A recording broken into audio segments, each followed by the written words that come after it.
Hi, cat. Cat. No, you're not gonna touch that. That's not a good wire to touch. Cat. Cat. Oh, hello, internet.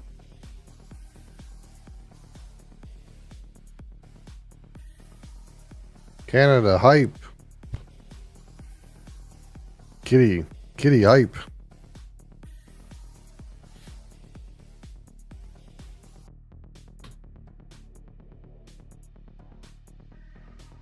Yeah, this is my cat that of the cats, this one is the attention whore one. Yeah.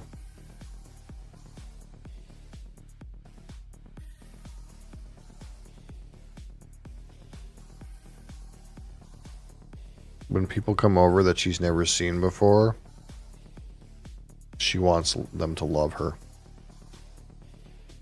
She doesn't flee like most cats. She instead tries to get them to love her. You'd be easily kidnapped, Adria. She's an old girl, you know. You gotta give her some leeway, you know. Even though she's kind of annoying. Yeah. You're just annoying because you don't know any better. It's the only way you know how to get love. Because you got nothing else going on in your little life. You wake up and you get to eat food and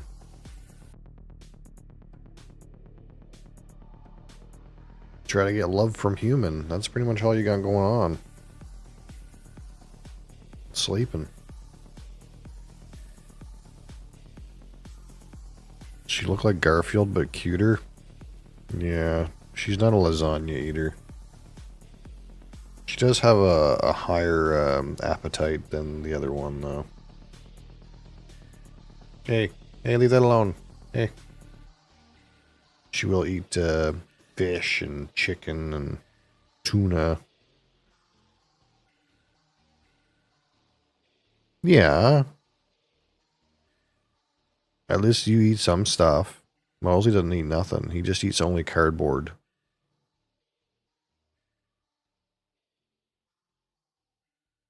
You gonna have a sleep? No, okay. That doesn't look very comfortable. There you go. Okay. She heavy? No.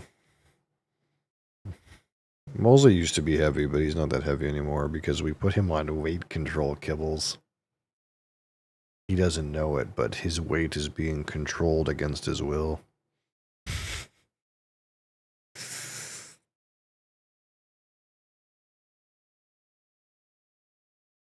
I don't understand. Autoplay is on. Why don't you play?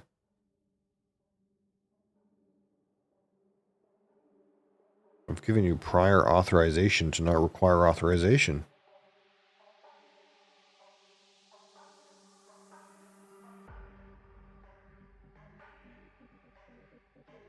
Grass, what is this fucking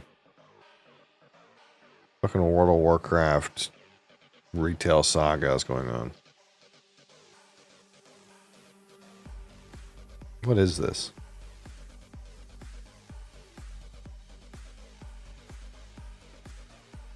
Very strange.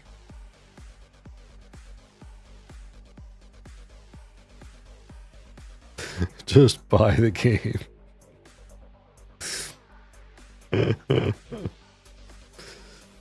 You don't need to buy this expansion. You need to buy the next one.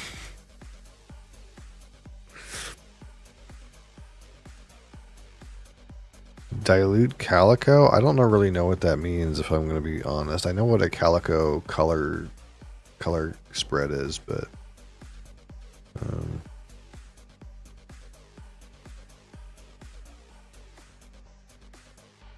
now what are we going to do? I can't use that hand anymore.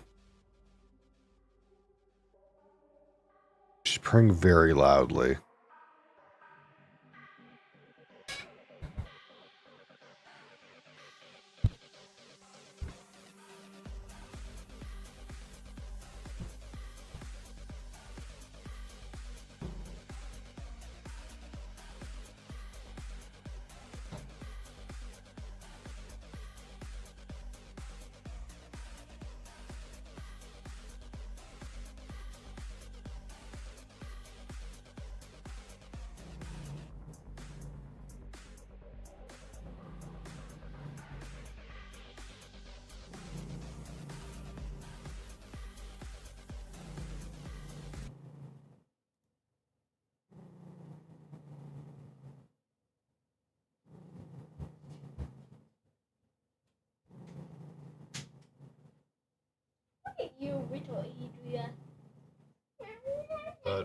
But, shh, the filter's off right now.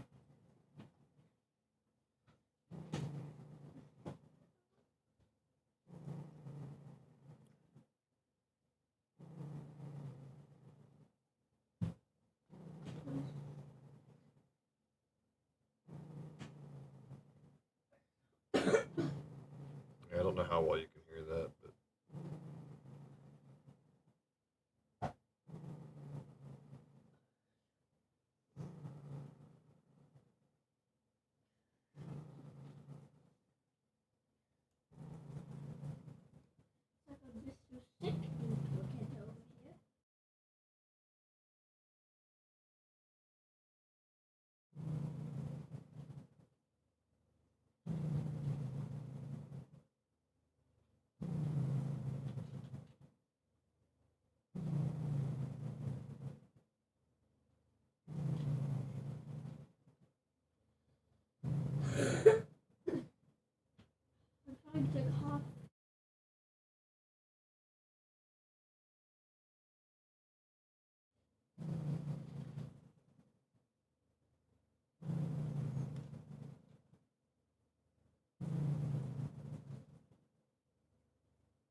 do we release this as ASMR?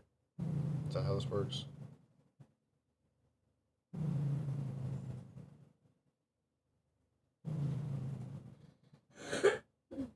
Minus the random coughing in the background.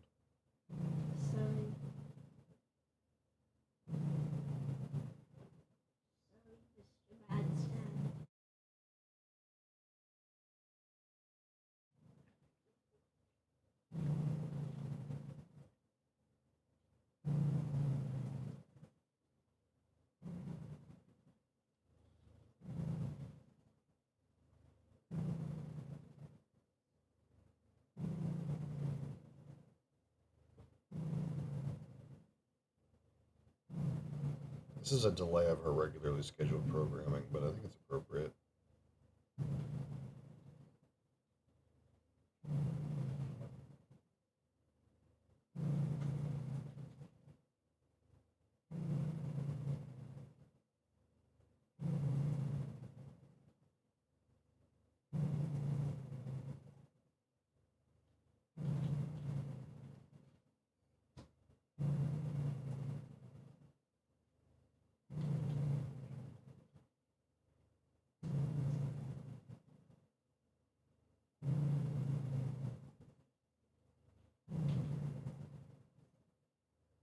I'm mysterious man.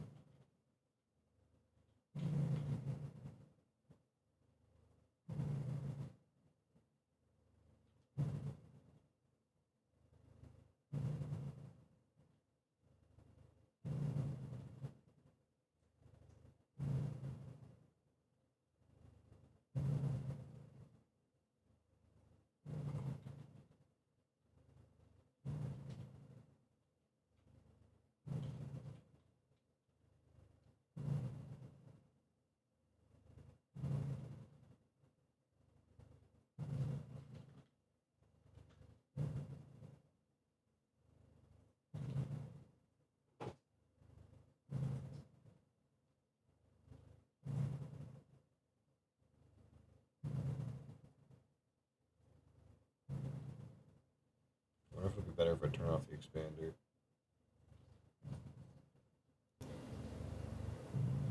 Well dressed. No, that's probably maybe not good.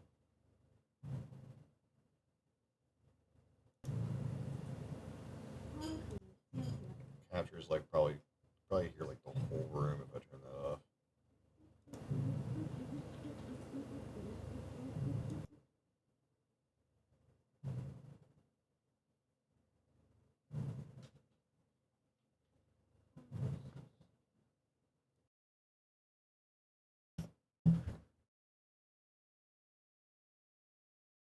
Yeah, it's hard to do when there's other people here. They don't seem to understand.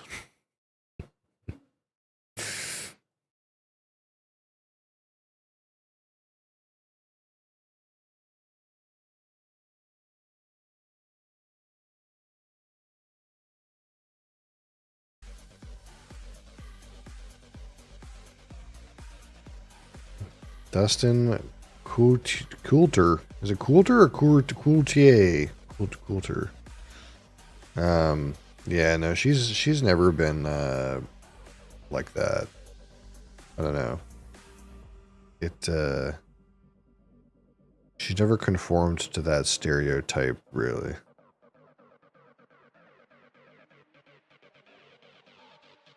My goodness. Yeah, she's an old girl now, though. Yeah. Oh, time to go. Yeah. Yeah, she's an old girl now. Mine currently biting my ankle for wet food. Yeah, she gets a wet food dose around 5 o'clock every day. And she is very vocal. I guess that's the one thing about her. She's not like... She doesn't like bite or anything, but she's a very vocal cat.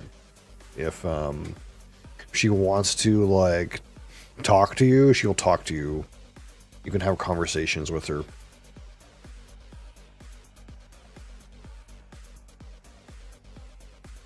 She's the type that if anything is going on, even if you have no idea what it is, she will come and tell you, "Hey, I'm in need of XYZ," and you're like, "What?"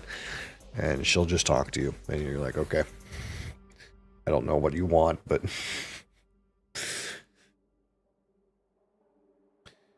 Anyway, back to our regularly scheduled programming. Today I have some Red Bull Zero. I'm sure this is going to taste terrible, but we got to get it out of the way eventually. So here we go. Live review. Red Bull Zero. Not the slightly palatable one. This is the zero one. The one with 5 calories. So we'll see what we got going on here.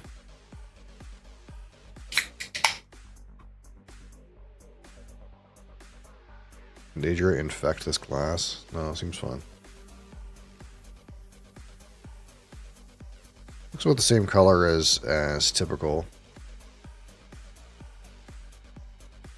Same carbonation is about typical. I think I'm going to rate this 25 for aroma, 25 for palate, 25 for finish, 10 for texture, and 15 for my personal subjective opinion. As we would a whiskey, I suppose.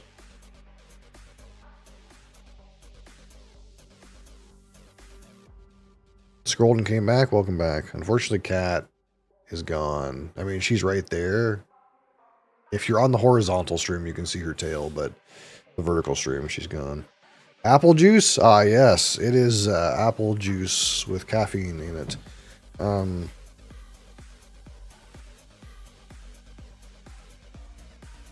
That's kind of a little off.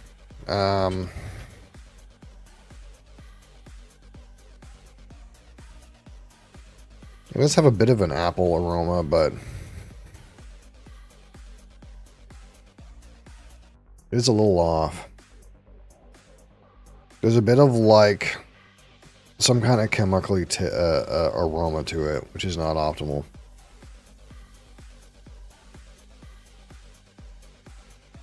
Aroma's not that strong, but it's like, it feels like it's like apple and some kind of like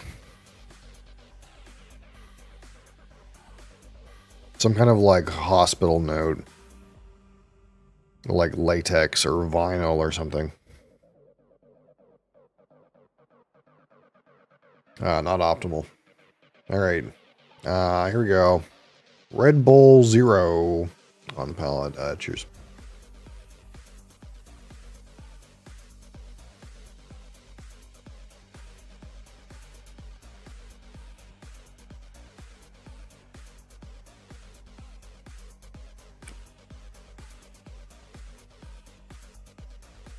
So when they said Red Bull Zero, 0 sugar, 0 calories, perhaps, 0 protein as well, I would probably also say 0 flavor. I don't know how they managed to do it, but frankly, that tastes like nothing. There's a slight, again, latex or vinyl aroma. The apple's like lingering.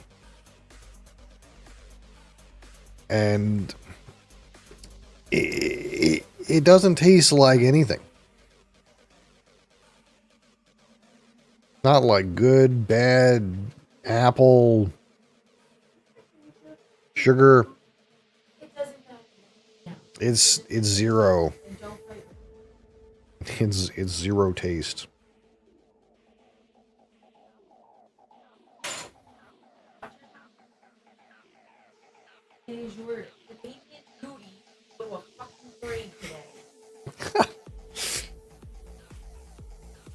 Come here.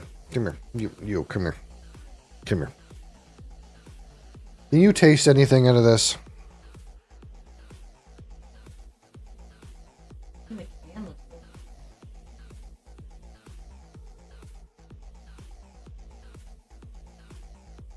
It doesn't taste like anything. It's got like a hint of something at the first. It's got a hint of something. It's like if you took regular Red Bull and you just really diluted it. Like it's really not. It's got no flavor. It's not good. It's not bad. It exists. It just exists. Zero sugar, zero flavor. What is happening?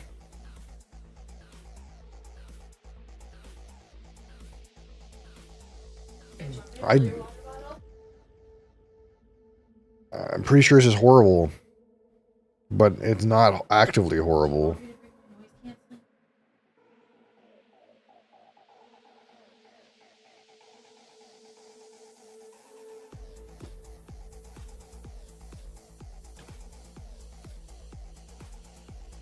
They've successfully managed to make it taste like nothing.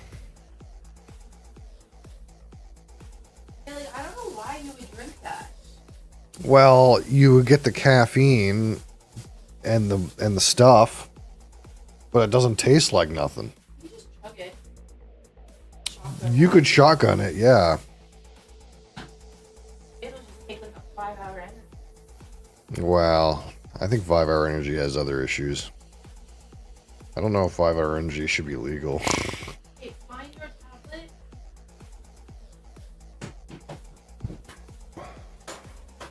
Lose the attitude. You're going into grade 7. Okay, so I'm going to be honest with you, friend. Okay. I know we had kitties here earlier, but this is an alcohol-related channel. So I don't want to know how old you are, and I'm going to assume you're at least legal drinking age in the country that you live in. Okay? Otherwise, you probably shouldn't be here. Just saying. We talk about Scotch whiskey and stuff like that all the time. And rum and vodka. Not vodka. Vodka sucks. Don't drink vodka. So, just be well aware. I don't want to know how old you are. I'm assuming that you're 18 years old and going into grade 7.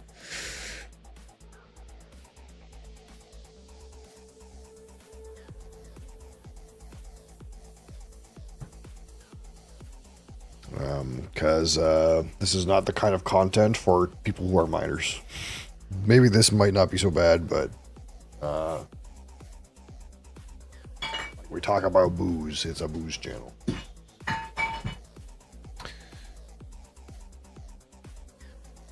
All right, so what can we grade this?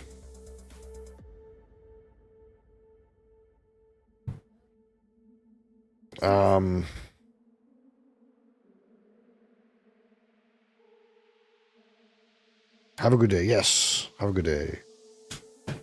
No shade. So. Yep, this aroma is like not great. It's got like some mild hints of hospital. Slight apple with latex or vinyl flooring or something. It's really not good.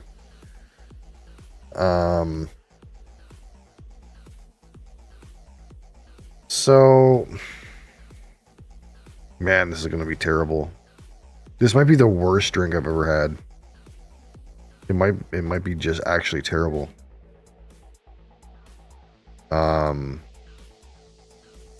Man, this is like a 4 on aroma, okay?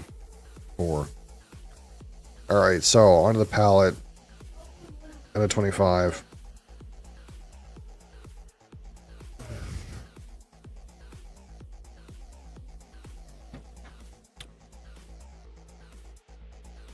Water that contained apple yesterday. Yeah, a water that was beside an apple. Perhaps the apple was submerged in a gallon of water, and then they took the apple out.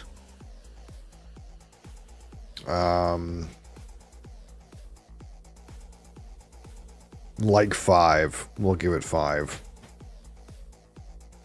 This is good, okay? We needed some practice rating things that have really terrible scores, because I don't rate too many things that are just truly awful. So it's some good practice to know, okay, well, how do we put something that barely has a taste? How much of a taste is barely a taste? It has a taste. It's not absent of taste, but it's pretty close to 0. All right, finish.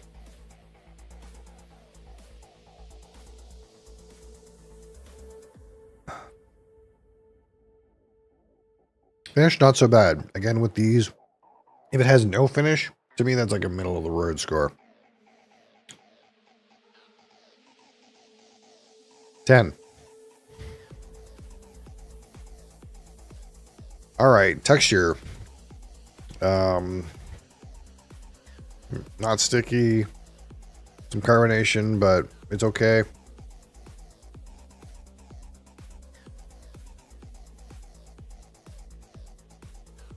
Seems fine.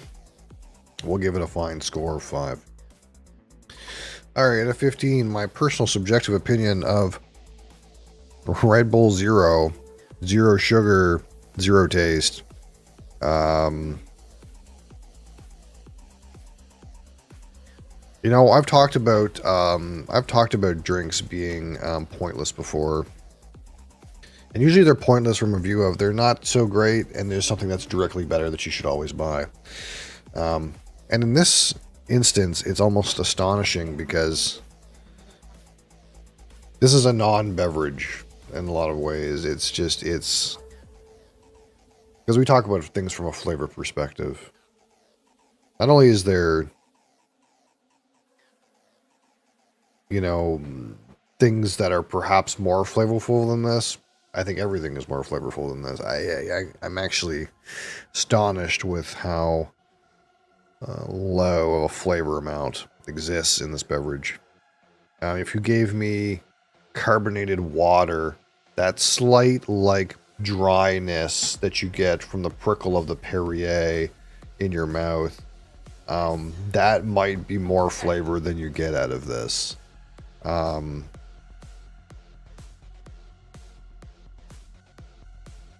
So the reality is, for me, I'm having a hard time deciding whether I give this a 1 or a 0. Because we have to think about, well, can I imagine something worse than this? Well, yes, one that doesn't even have the random slight latex hospital flavor. It could be straight nothing. That could be a 0, and this could be a 1. But 0 doesn't have to be exclusively the worst thing we can find. It can share. We can share zeros with multiple terrible beverages, this one included. So I think this is deserving of a 0. It is the worst. It is a non-experience. There's no experience here. It tastes like nothing. And if anything, it might be worth a 1. You know what? I've convinced myself it's worth a 1 for the feat alone of how little this tastes like anything. You should try it. It tastes like nothing. 1. We'll give it a 1.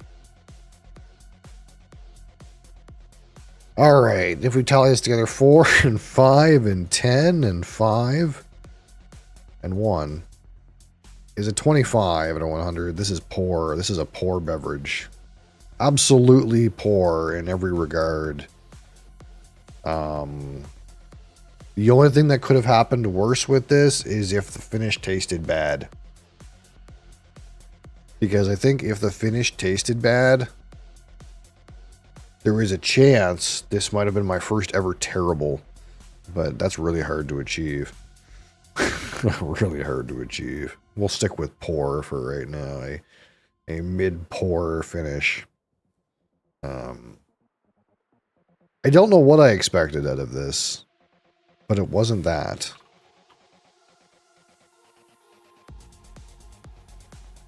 God awful.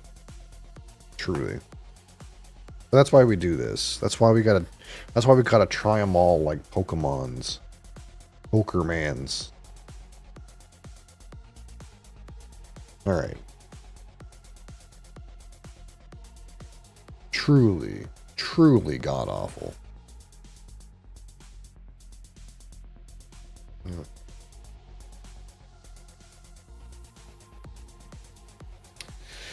Alright.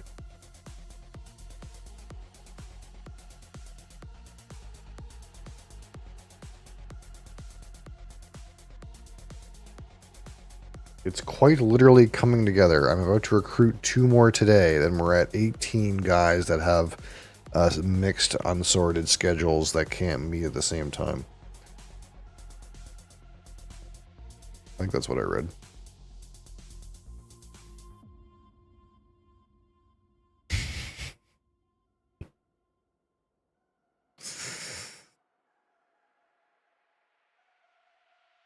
All right. Happy Canada Day, everybody. True North, strong and free, and something like that.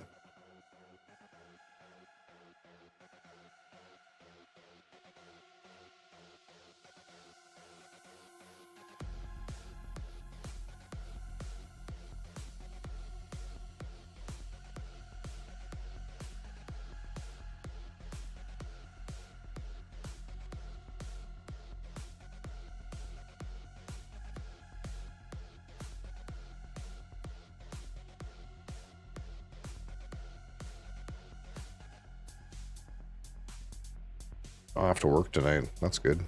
That's upside, you know?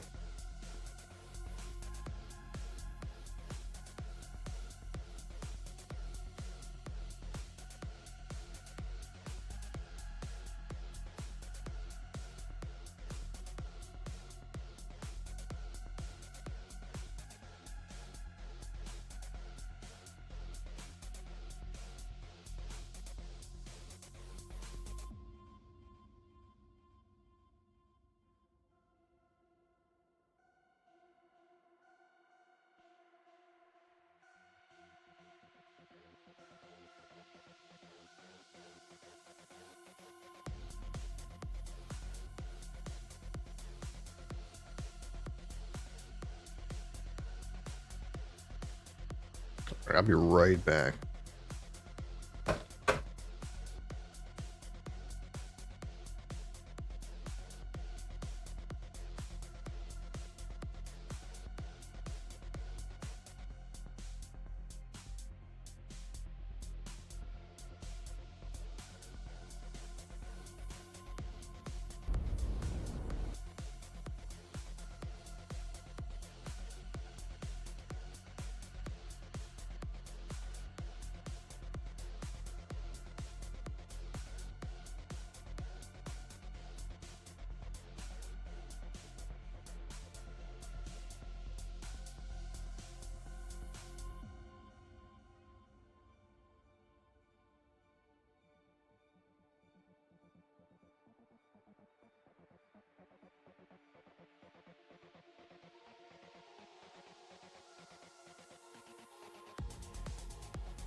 What happened? Why is screen black? Oh, there it goes. Wait, what? What happening? If I put my cursor in there, it goes black. What is going on? I think we're gonna have to restart the game. It's doing weird things. Very strange.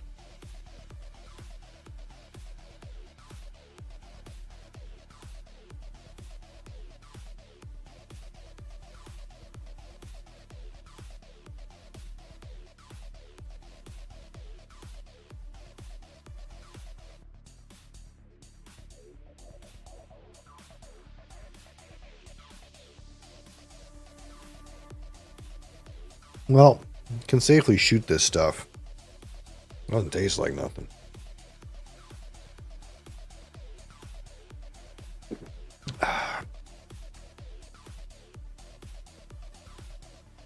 Honestly, if I take a whole lot at a time, it does taste a little bit like latex. If I'm being honest. That's a note, I suppose.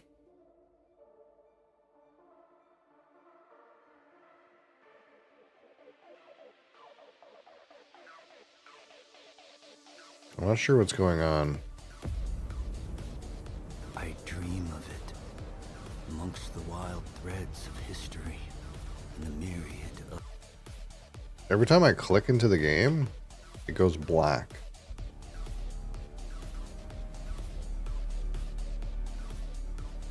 It's very odd. I don't know what's happening.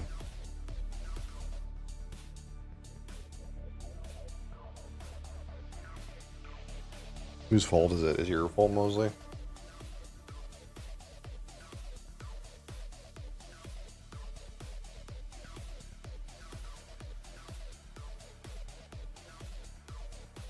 Mosley, what have you done? No. No, we've established that we're not touching that. As soon as you start touching that, we're going to move you. No. Instant reaction. Hopefully you'll understand.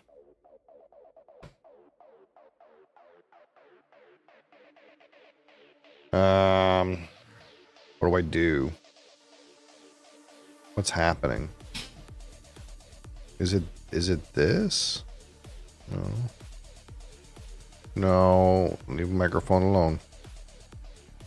I don't trust you. I hate to say, but I don't trust you around expensive electronics. I know that sounds unfair, but you're lucky I tolerate you this much. Other humans would be like, absolutely not.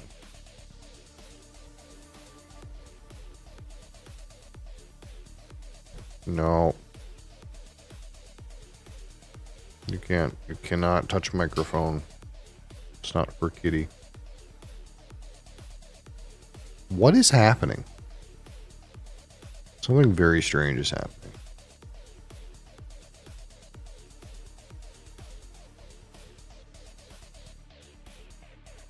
Now when I put my mouse into the launcher turns black.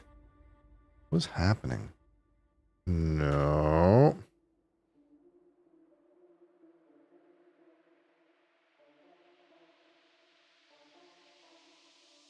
Something's fucked. I don't know what it is.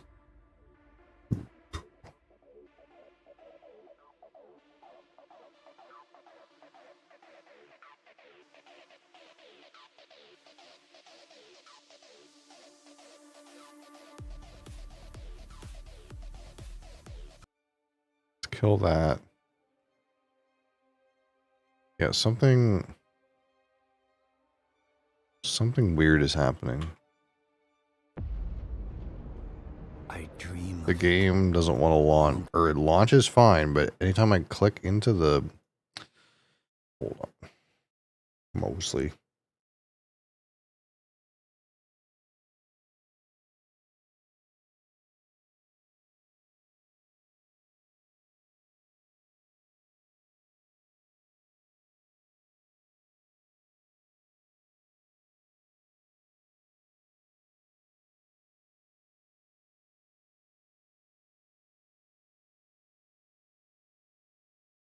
Driver issue? There's no way it's a driver issue. What?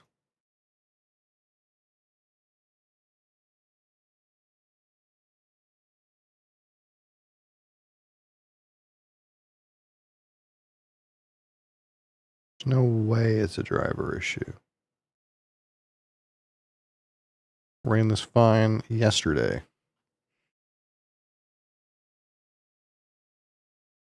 What is happening? Mosley, what is going on?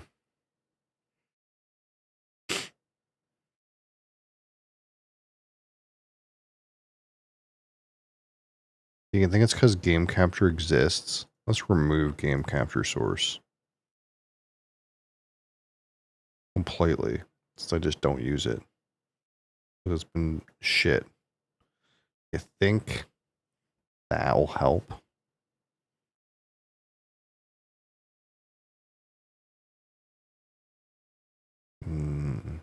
No, it's being really weird.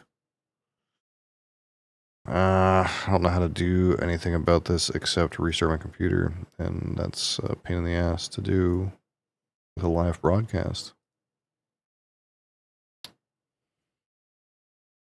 I don't know what else to do.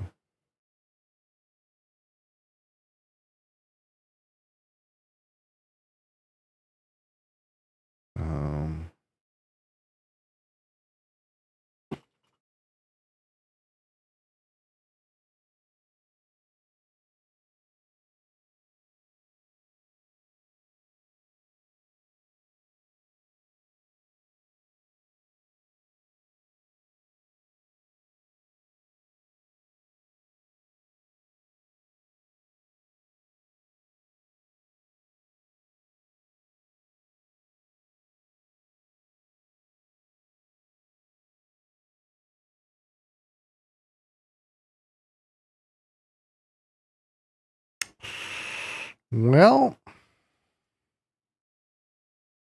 I might have to reboot. I don't know what else to do. Let's close this. And see if that does anything.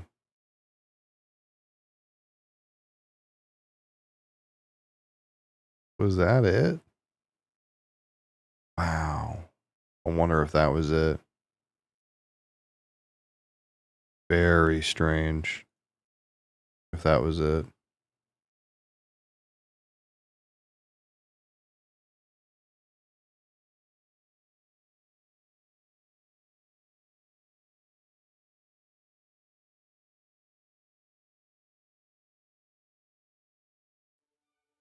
Oh my god, I think I fixed it.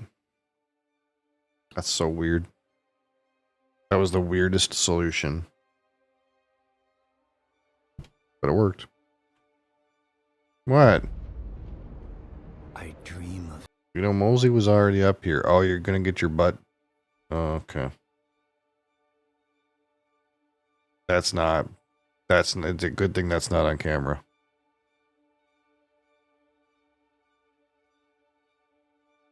He jumped right up there because he knew he was gonna get a free rim job. Adria, you don't have to do that. You know, he can clean his own rear. Jesus Christ.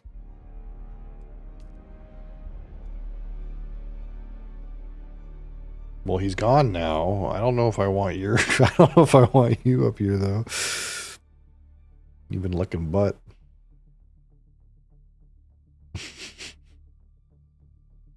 Fucking cats.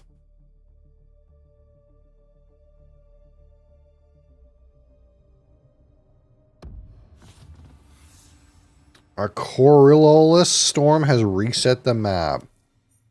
Really? I knew this was coming, but I kind of low-key forgot. So what's out here now?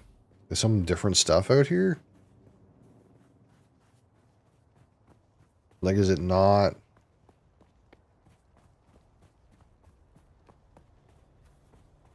Huh? No, it's the same. It's the same shit that was here before. Actually, no, this copper I don't think was here before. I think. Yeah, I think there was an iron here before. Okay, so some of the resources got reset. What about over here? Is my batteries go away? No, my batteries are still here. No, they're gone. No, this was free. Every time there was batteries right here, but now there's metal. Okay. So it scrambled the resources. Could be good, could be bad. So what's the situation we're in? I think we took care of business before we logged off, right? Got some extra darts. Is there anything in the bike that I didn't deal with? No. So, okay. Recap here. What is happening? What am I trying to accomplish right now? I need to go to Arakeen for that dumb planetologist shit. I need to... Oh, right, we just did the thumper thing. I can make thumpers now. We need to do this deep extraction meeting point, paper trail, and then there's this observation point. Okay, so I need a probe first off. There's my water in my inventory. It's fine. I need to make a probe.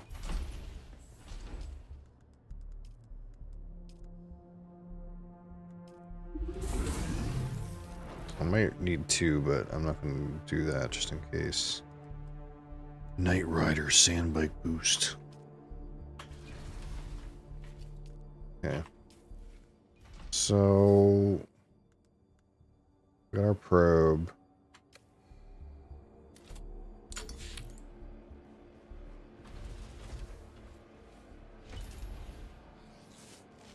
We're going to deposit this construction tool. Whoop. This stuff's all good.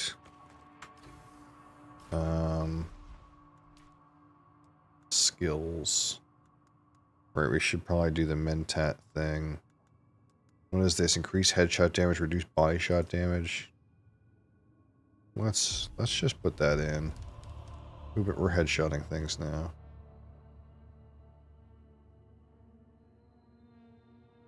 You have increased your lethality with rifles such as Jabal Spittar. All weapon damage with these weapons increase. Yeah, I should take this too.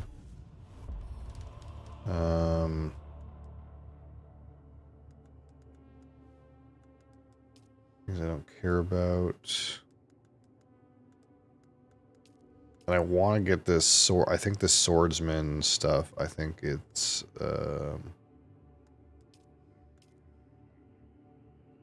we're coming to the area where that exists. I need to okay, I can't upgrade that quite yet. So what's over here? Alright, that's like the shotgun and stuff like that. You're skilled in repair of weapons and tools, reducing maximum durability. Yeah, so let's take one of those. And what is this again? Alright, that's like heavy duty weapons.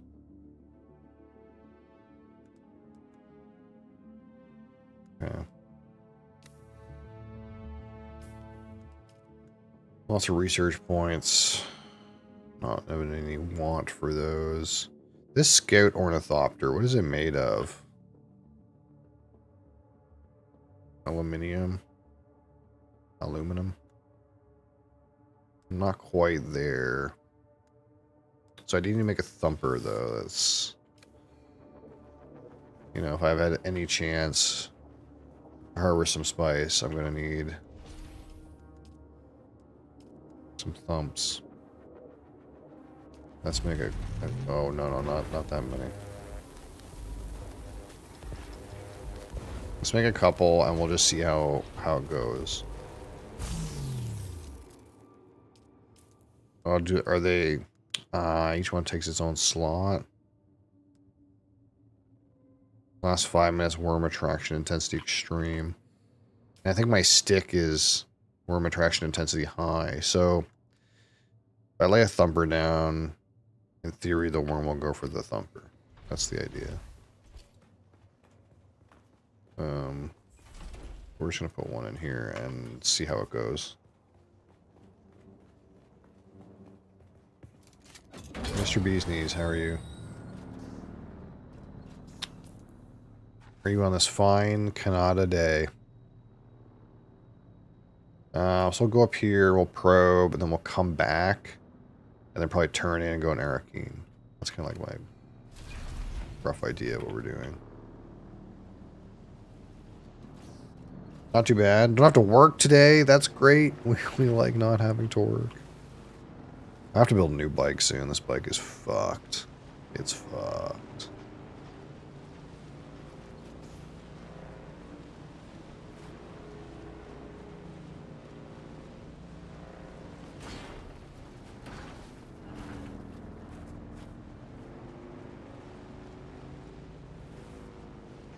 Oh, and I found out those... Oh, what did I find out?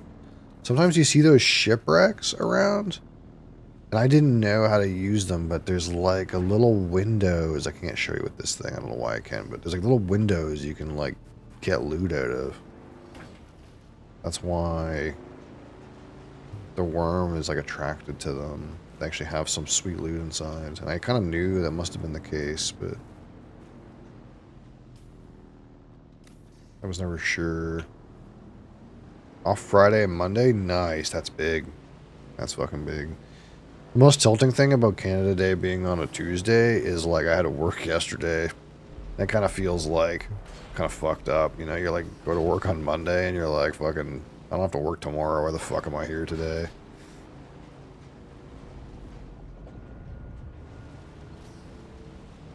And of course, like at my wife's workplace, they worked that day too, but just everyone's salaried, so no one showed up. It was just like her and like 2 other people. It's like, okay.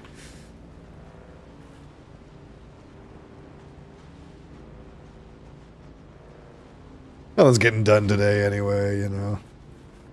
Might as well just have the day off. This was the wrong way to go.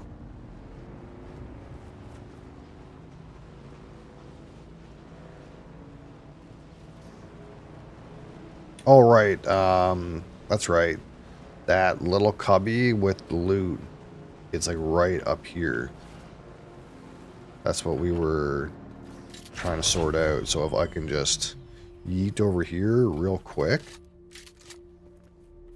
then I can get the loot. The loot, the loot, the loot. The big loot. I think it's like right here.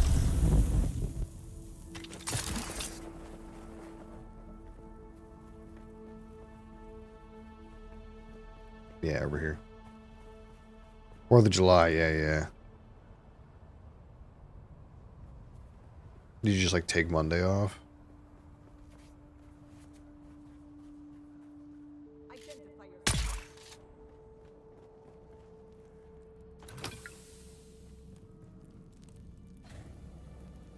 Nice. Yeah, there was one guy that I work with who had the foresight to take yesterday off. Like he booked it off in advance.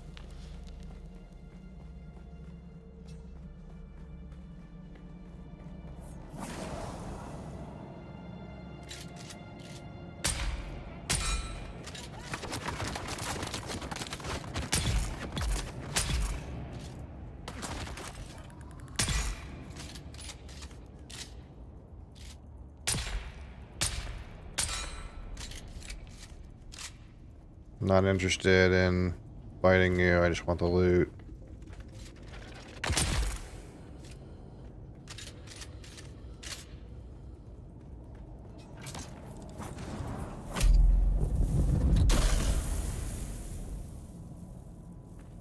Those cans are awesome. Yeah, I know, they are. I pretty much, yeah, I pretty much bought art. Although I did go, like, looking for specific ones, like I said, like, I do prefer any IPAs, like, I think, as, if I'm gonna pick up anything, it's probably gonna be any IPAs. Men all still suit boots. Maybe gloves. This is a piece of junk. I'm just gonna drop that. Spice infused iron dust. See, that's like probably worth me coming over here every once in a while. But yeah, I don't know, like, I kind of like might try to do some kind of like video. I think that maybe that's like a better. I just want to do like, I still want to like kind of try to get better at doing like the shopping thing, but I also kind of want to do a video, try to like make sure I do a video once a month or something like that. I'm trying to do more like random, I guess I'm getting more comfortable just doing random impromptu videos. I kind of want to just do some YouTube videos too, where I just like, I still don't have the time to fucking edit and shit like that, but just like, just spend a minute like fucking talking at the camera about something. Like I can probably swing and stuff like that. Isn't Ben stream on Friday? Okay, yeah, no, Ben stream's a good time. Anytime that like, the problem with Ben stream is like, it's usually Wednesdays and Fridays, and I'm working, I go to work when his stream starts. So I can like never be in there. But if he streams on the weekend, or if I happen to have the day off, then I'm in there a lot. But yeah, he doesn't do any video games. He just does 3 or 4 beers, and it'll just be like him talking about the beers. And then like part of the experience of Ben stream though is like he does his broadcast at an hour where other people are also consuming alcohol. So like you can share what you're drinking, then you talk about what you're drinking, and then it's kind of like a community experience a little bit more like that, where everyone's like having a drink and everyone's talking about what they're drinking and that sort of thing. Obviously, he's a home brewer. He's very knowledgeable about beer, way more so than I am. Virtual bar, yeah, a little bit. That's the one thing that like I wish I could do that I can't really do, which is like broadcast at a time where other people can also kind of like Saturday is the only opportunity I have for that, and even like Saturday night is like not great for me.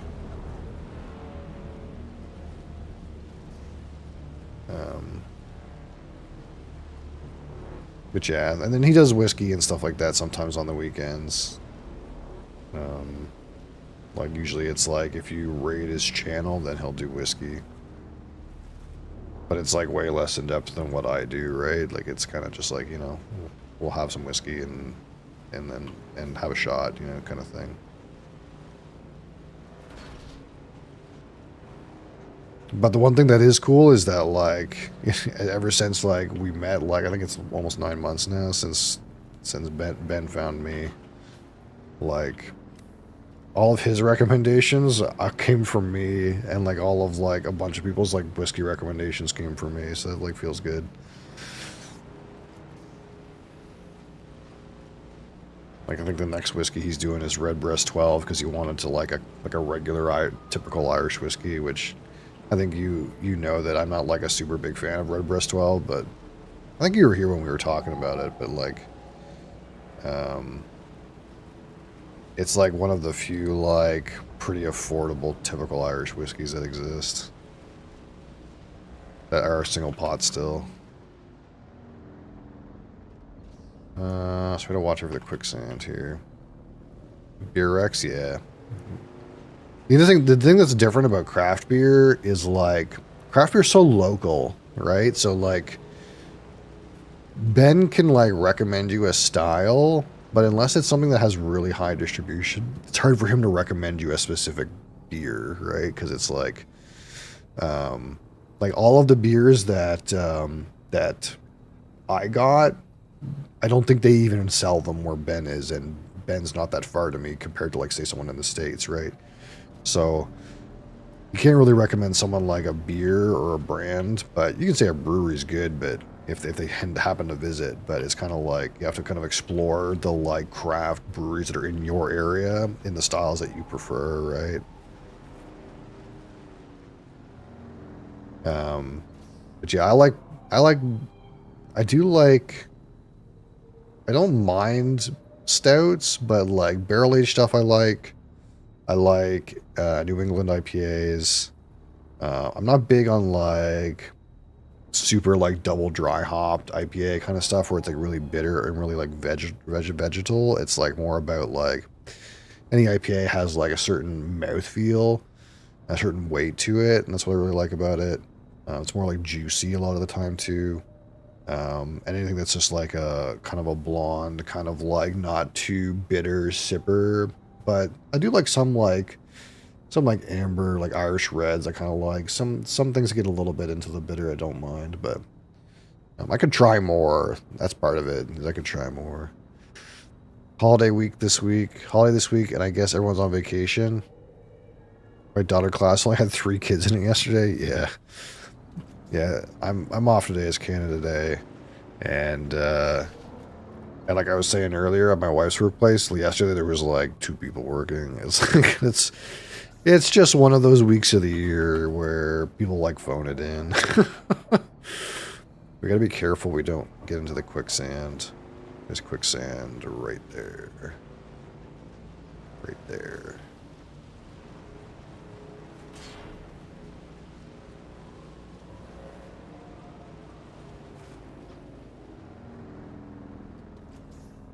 How are you, Australia?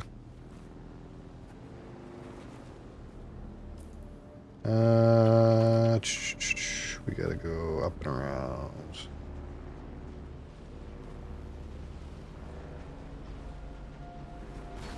Ooh.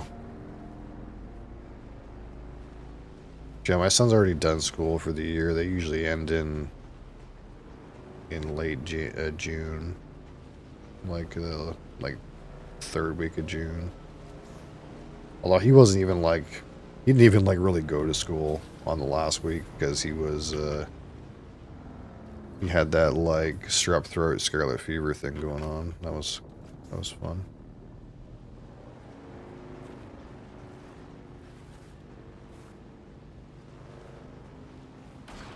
Alright, am I right about there? I'm right about there.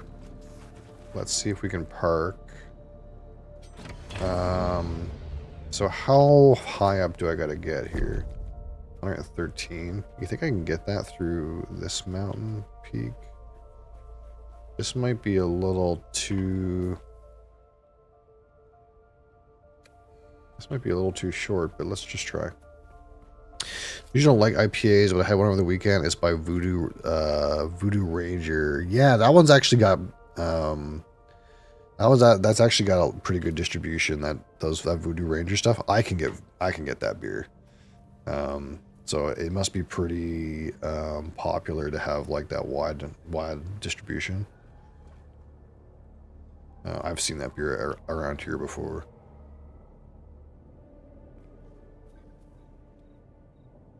But yeah, like hazy IPAs or like juicy ones or like, again, I prefer New England, but it's usually the New England ones are on the juicier side, but it's not necessarily the same.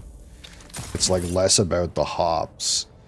But if you get anything that's like dry hopped stuff is like way more on the hop bitterness and stuff like that. Cause that's when dry hop is when they go to ferment the beer, like it's already been brewed and they're fermenting it, and they go throw extra hops in while they're fermenting it. They throw dry hops in. That's what's dry hopping. Rather than typically you put hops in when you're brewing it, but dry hop is they throw extra hops in while it's fermenting.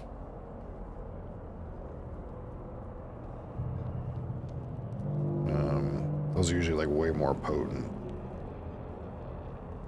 But again, like one of the things that's like hoppy beer that's kind of like the same as like, you can kind of compare it to like a smoky whiskey. Dry hop sour? Yeah, I mean, maybe. You would know better than me, but to me, I think something that's dry hop is probably going to be like way more bitter. But maybe with the sour, it's different. I don't know. But hoppy beer is kind of like, it's kind of like a smoky whiskey in a lot of ways. Like when you're first like not acclimated, it's like very overpowering. And one of the ways that I kind of figured that out, that idea out for myself, is like, I don't know what the distribution of this beer is, but there's like a macro beer around here called Alexander Keith's India Pale Ale IPA. And it's like barely hoppy. But when you've never had IPAs before, it's really feels overhopped and bitter. But like, I went through a stretch where I was trying craft beers all the time, and I kind of got used to like more aggressive hop character, and then I like happened upon this Alexander Keith's again later, like a year later, and I could barely tell there was hops in it. So it's like one of those things where like, yeah, not that like you're necessarily going to like hoppy beer at all. You don't have to do that. But I think like as you try more craft beer and you get introduced to like more hop character, your tolerance for hops will go up.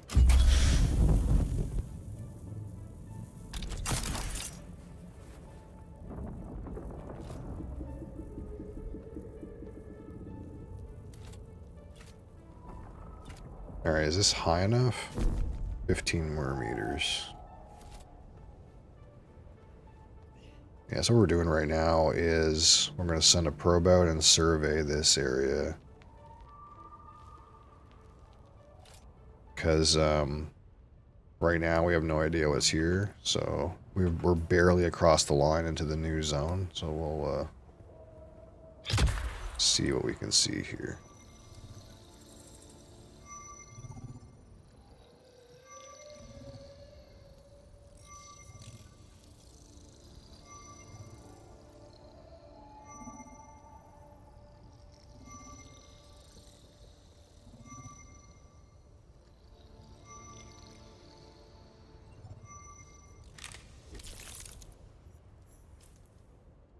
There we are. Okay, so there's Pinnacle right there. And there's a few kind of like bandit camps, but there's no what are these called? Testing stations. There's no wrecks or anything. This is not a very should you say lucrative zone? Seems like it's kind of meh. I think I can like get some guys from here. I think this is a shot I can make.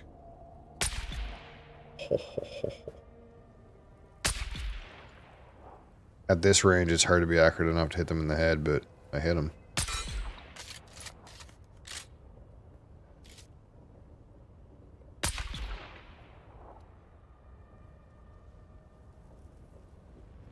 I think I'm so far away they don't really know what to do with me. It also feels like I'm doing like no damage too. I wonder if there's like bad bullet drop off. I definitely hit him, but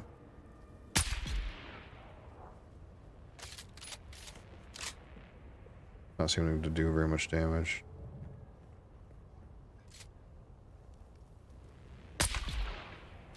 They're poisoned, but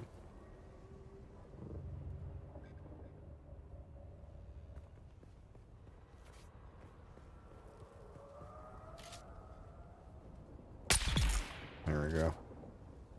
There's another guy. I don't know where he is, though. He's right there.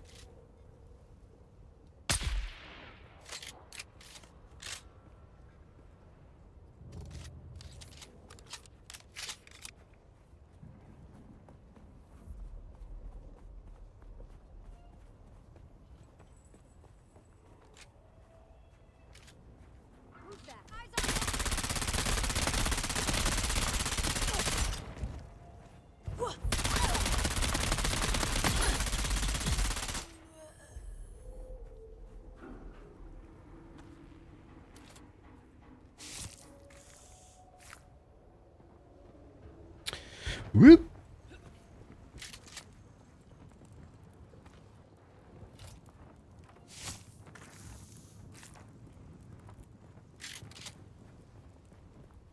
Alright, so I'm not quite actually at the observation point. It's over here.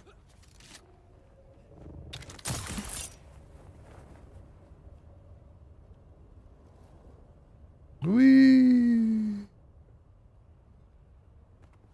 I started. You started what? Scott Howard. You sharded? Oh, that's unfortunate. You should change your pantaloons.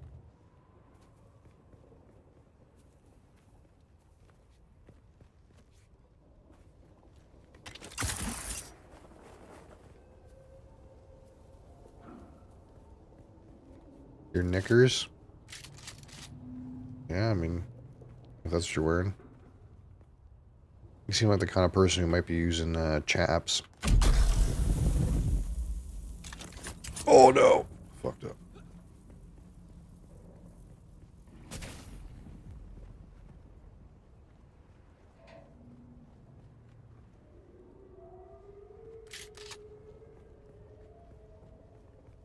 Get out of the heat.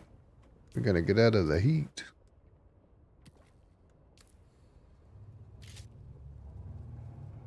Gotta put our shield on. Remember to use the shield. Okay, the observation point should be further up, I think. Damn it. I suck. I'm literally going in the wrong direction. Going down instead of up.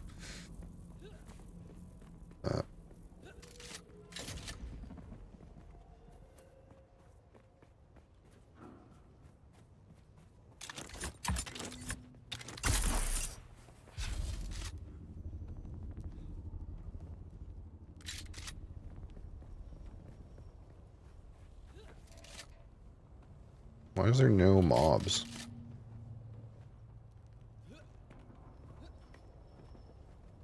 Usually there's enemies. The sleigh.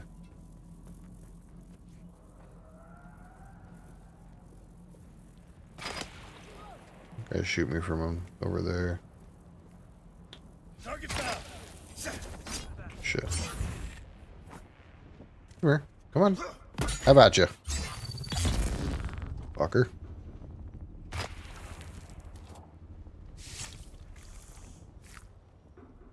Fancy yourself a fucking snipe out, eh? Fucker.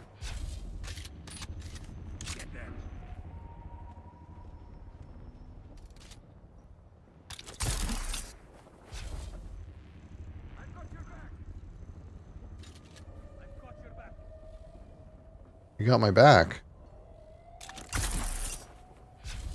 Oh, fuck. That was not...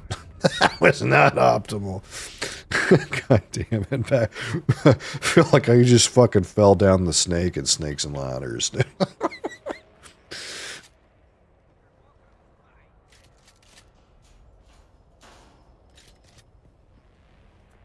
Oh, fucking Chutes and Ladders right here.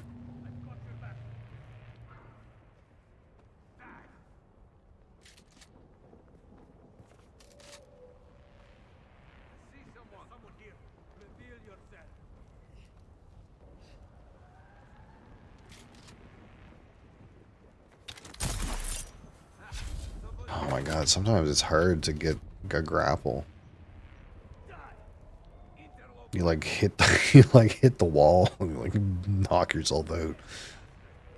Instead of getting a good grapple, you know. Can I just yeet over there? I probably could. Probably could just go. Oh my god!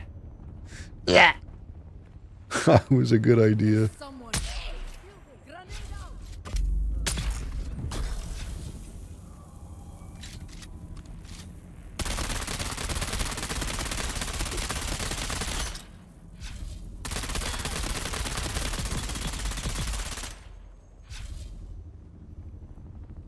God damn it.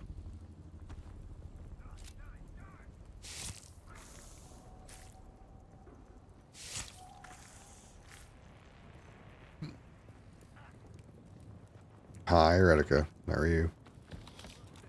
Some beer? I'll take some beer. Some beers. Fancy me a beer. Alright, let's not fuck it up. I have so many tools at my disposal. I shouldn't really fall off the hill.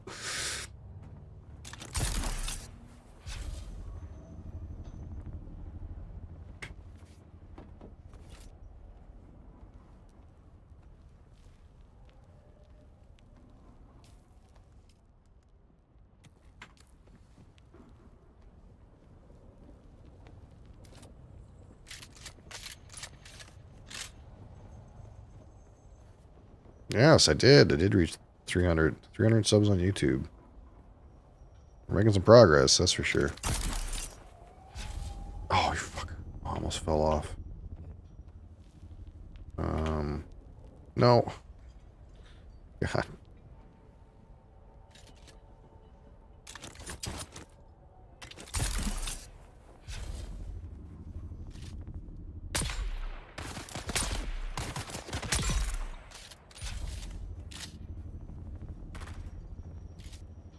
Oh, there's a guy with a fucking minigun over there. Never mind.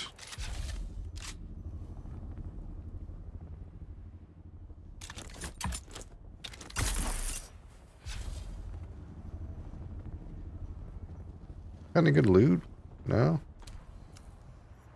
Oh, some beer. I mean, that's good loot. Buggy treads.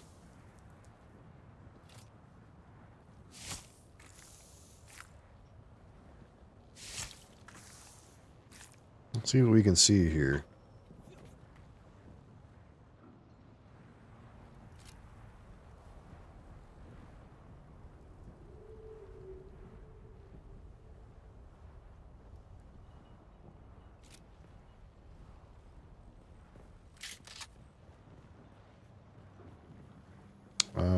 Where to now? Where am I like trying to exactly go? Or did I did the thing? Oh, I just did the thing, I think.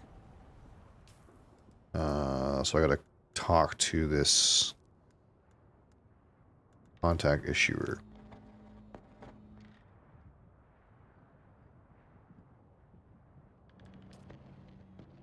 Take out the legs, sabotage water tank, booby trap.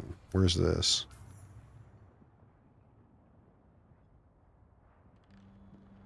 Oh, all the way back here. Okay. Where's my car gone?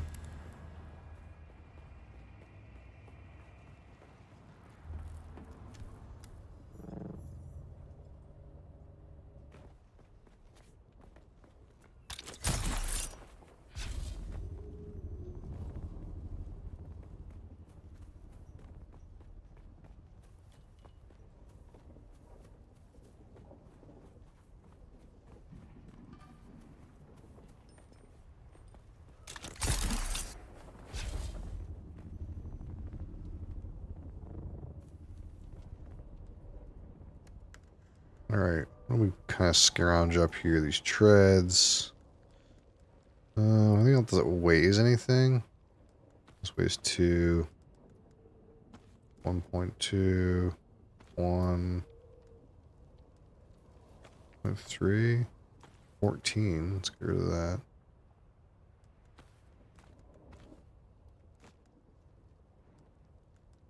Silicone blocks.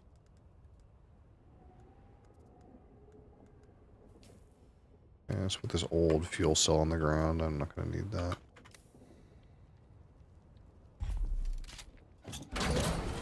Using a lot of water, surprisingly. It feels like it must be hot over here. I guess the biome heat is hotter, even though I have heat resistance. I can't imagine doing this stuff, like, without heat resistance.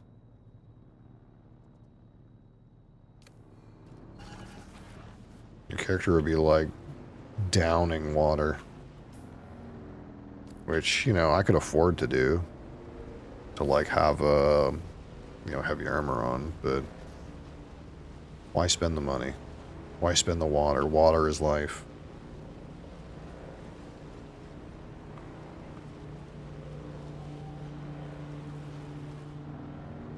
Gotta watch over the quicksand. Do a straight, up, and straight.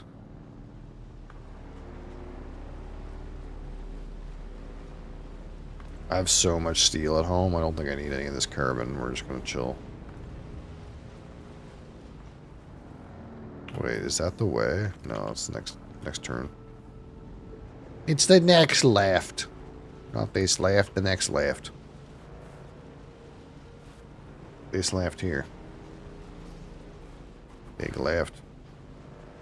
Watch out for that quicksand.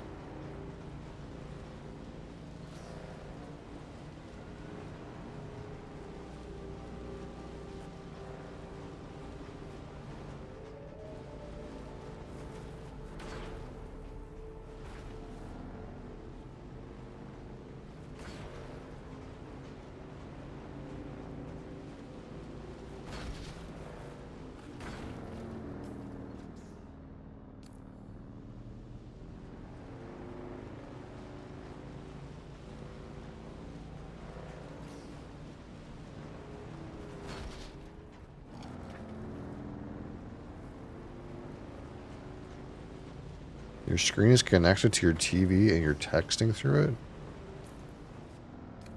Wow. Your TV's smart. I think that's what they call it these days. Having a smart TV.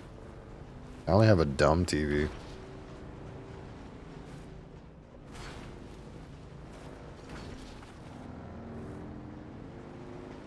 I'm due for a new TV. The TV we have is not big and it's terrible. But we kind of like use computers more than we use the television. So it's like kind of okay. But like when we like sit down to watch something, every time we're like, our TV sucks. We really need a new TV. We didn't even buy it. We like, actually come to think of it, it was like, holy fuck, I'm trying to think what happened. It was like, my wife's sister used to live in this city and then she like left the city and then she had a TV that she got used, but it was better than our TV, and when she left the city we took her TV because she didn't want to bring it with her. And that was like 8 or 9 years ago.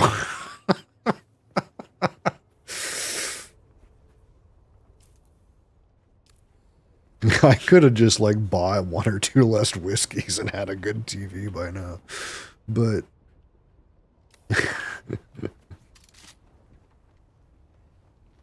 Oh, you look so unique.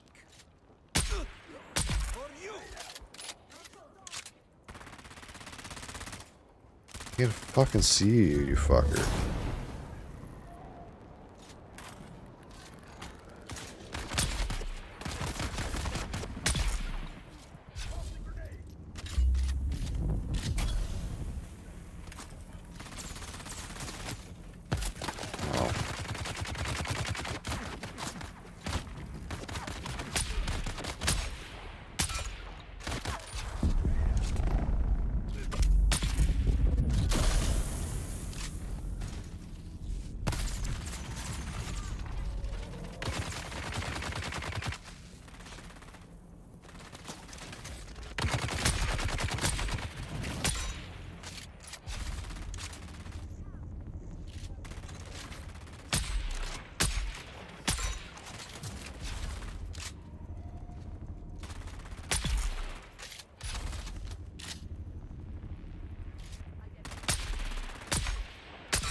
Where's that melee guy? He's down here somewhere. Come at me. Come at me.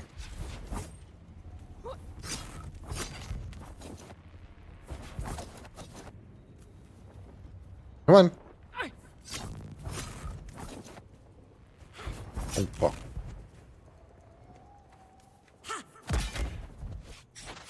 Oh, I fucked up.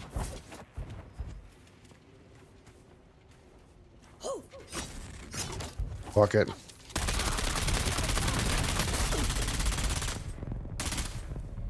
What the hell's happening?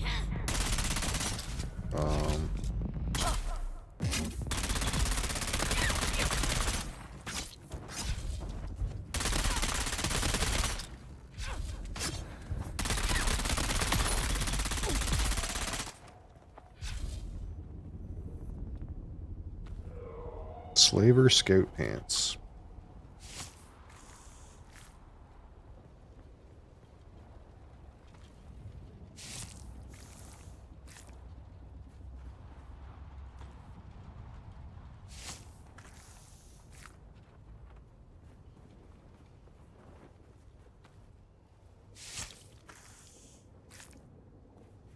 Okay.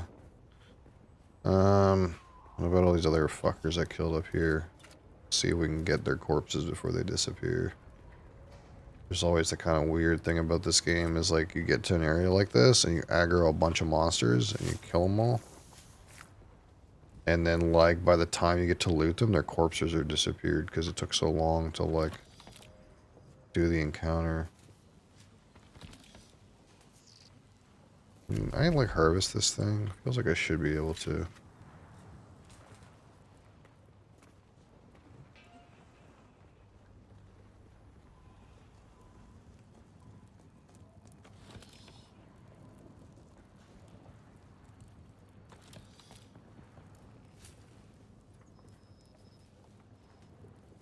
There's nothing else in here.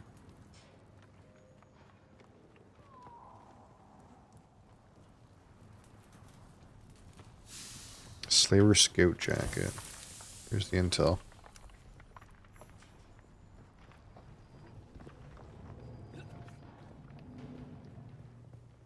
Whatever I need is over in this direction.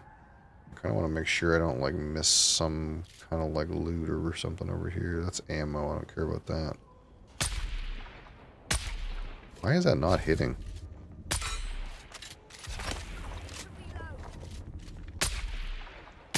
What is happening?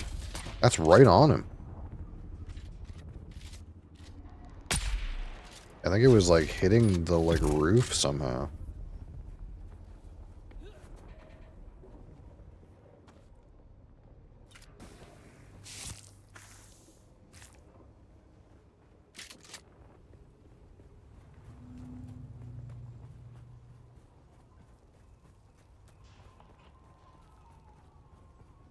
What do we have here? Some complex machinery? Oh yeah. Give me that shit, baby. Alright, what's over here? Weather alert. A large sandstorm is approaching. A sandstorm is approaching, eh? Yep. I'm supposed to do something to these water tanks, aren't I? Sabotage water tank. If I hit them? How do I sabotage? Oh. Hold E to sabotage. Oh, thanks, game. They've been sabotaged. Now what?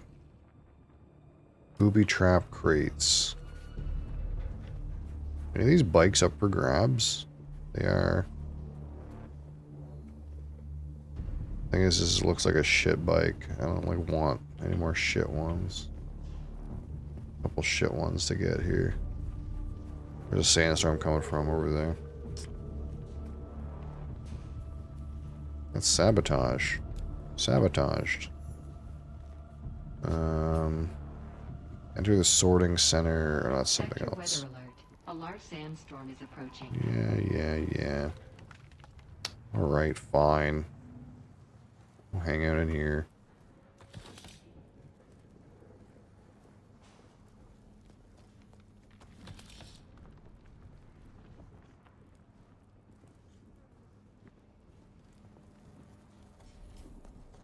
Alright, where is it?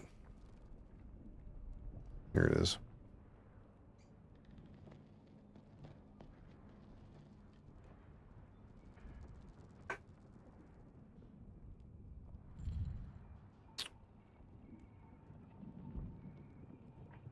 Here it comes.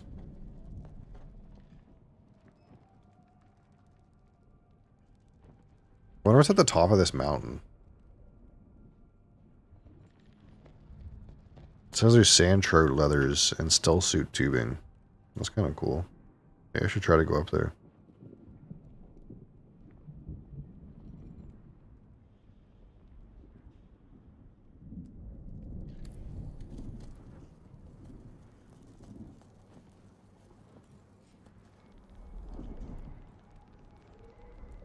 Sector weather alert. A large sandstorm is approaching. There it is.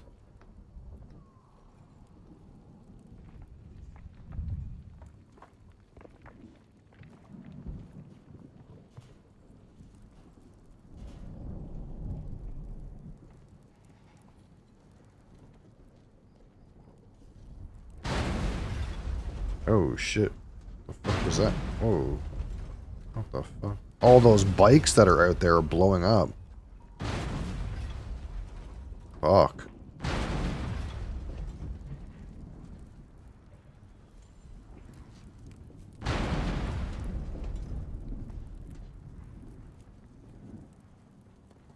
Well shit, now I definitely don't want them.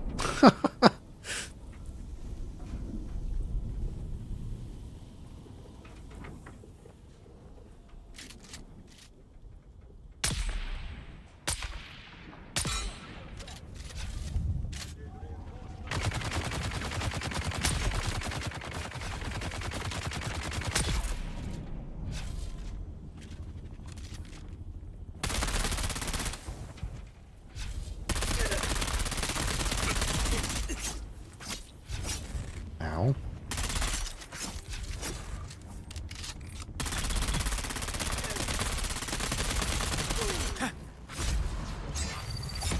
Oh, that fucking hurt. That got me good.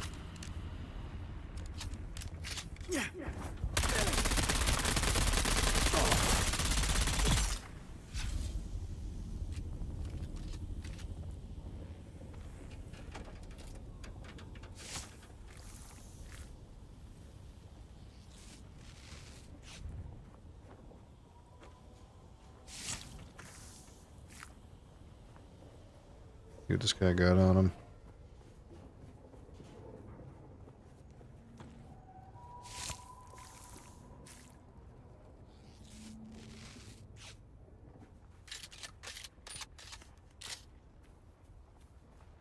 Alright. Sabotage this thing.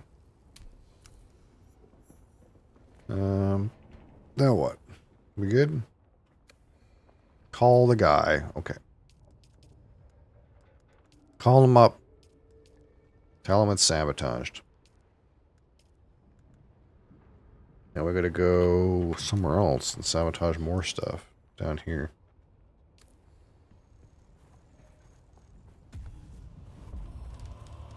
Is that a generatro?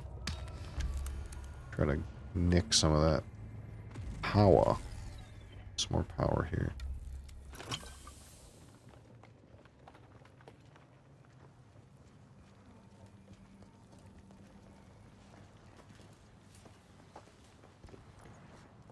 Shields up. Oh, this guy's just respawned. I ain't in for all that.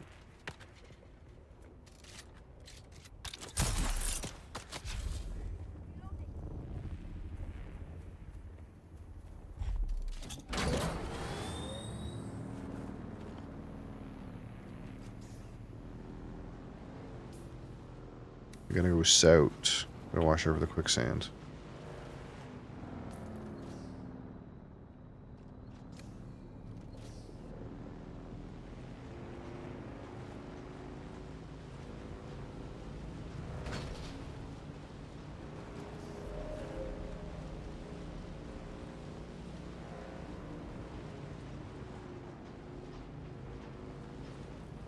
Ooh, it's almost right in.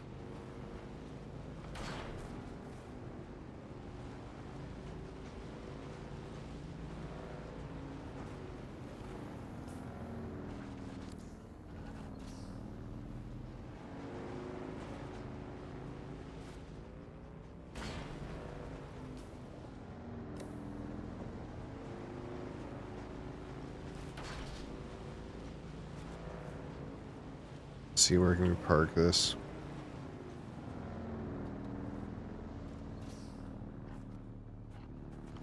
Seems good. Let's deposit some shit.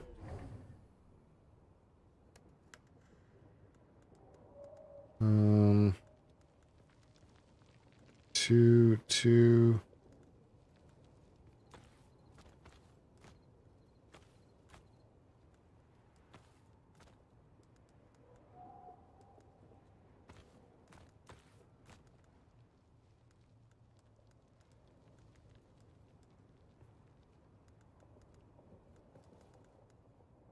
Be as good as we get.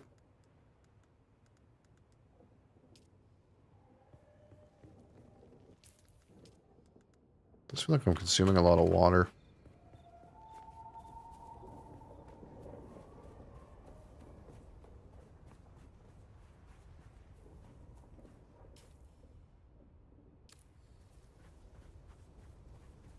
Oh, I kind of like... Wait. I'm looking at this one.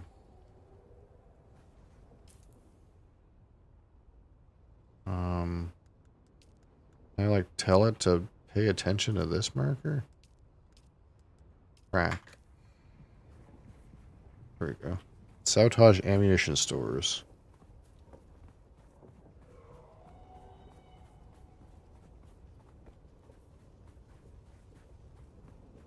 We're over here on this side.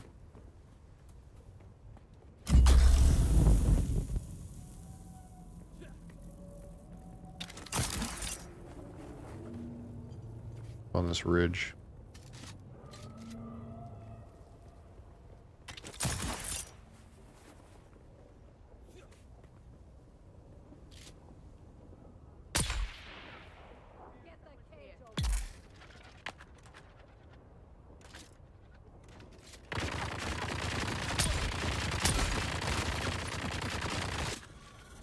Forgot the Holtzman shield again, of course.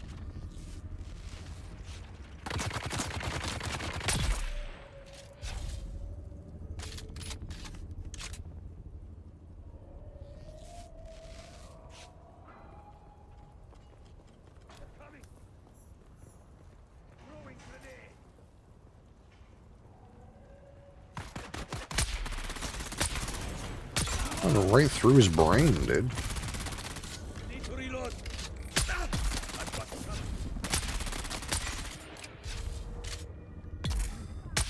No scope your ass. Hello, Rye. Hello.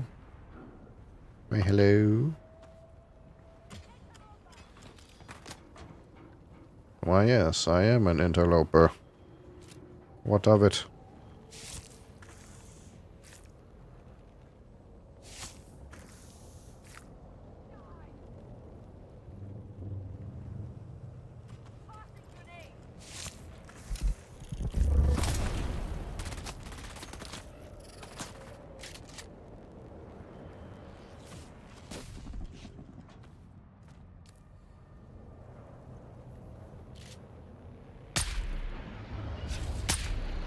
I can't shoot between those bars, eh?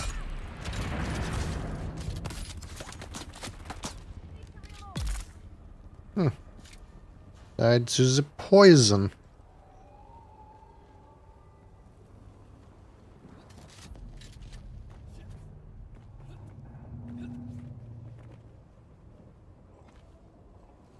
The straightforward title. Yeah. I mean, I'm just calling it like it is, you know?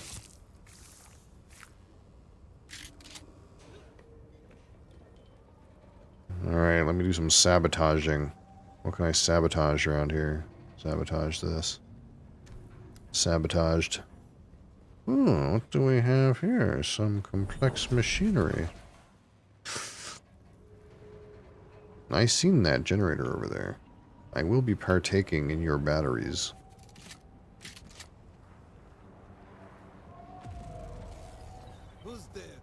Who's there? Me. I'm here. That's enough to kill him.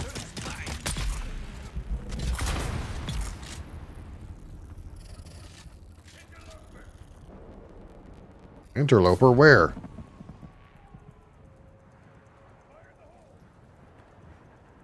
Fire in the hole. Ooh, some beer.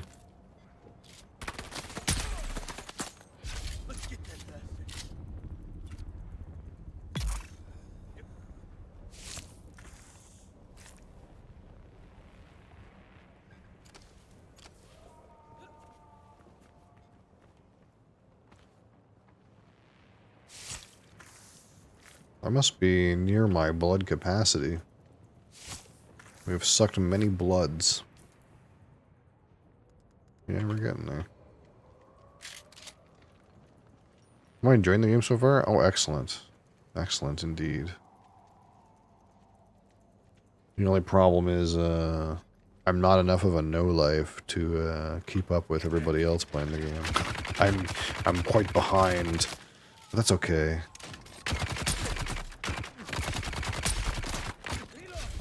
Reload? Okay, reload. Oh, there's another guy.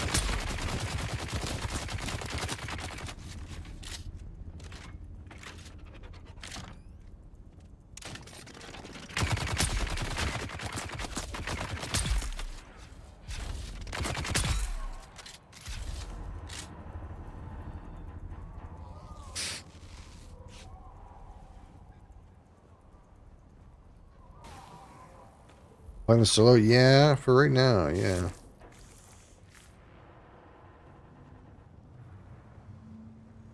Probably I'll just do what I tend to do in these types of games, where I'll just make some random guild, and if other people I know end up playing, then they can join my guild.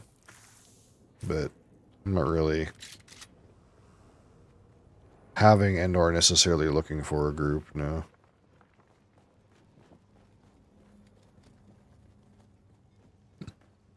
My play hours are terrible and I'm kind of a casual. Backpack full.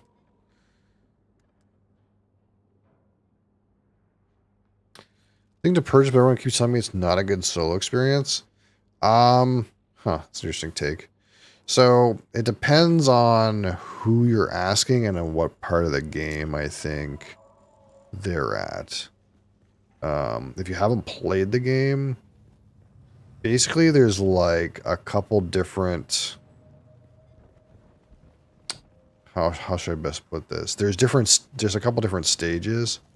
So like when you first like start playing, like you're plopped into like this map, and this is like all PvE stuff.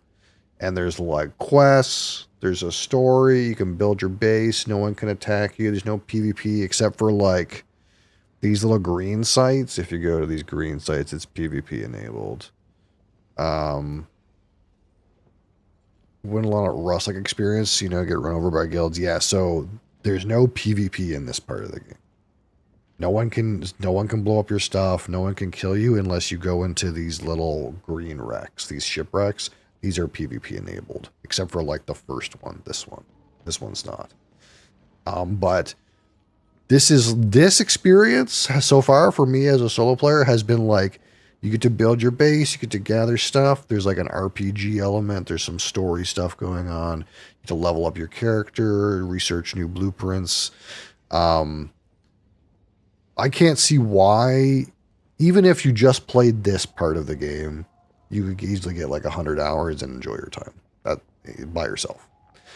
But there is like another part of the game, which is like the end game part, which is like, used to be entirely PvP enabled, but now it's only half PvP enabled, where it's like this deep desert where like you kind of like want to work together with other people to accomplish goals and or fight other groups of people.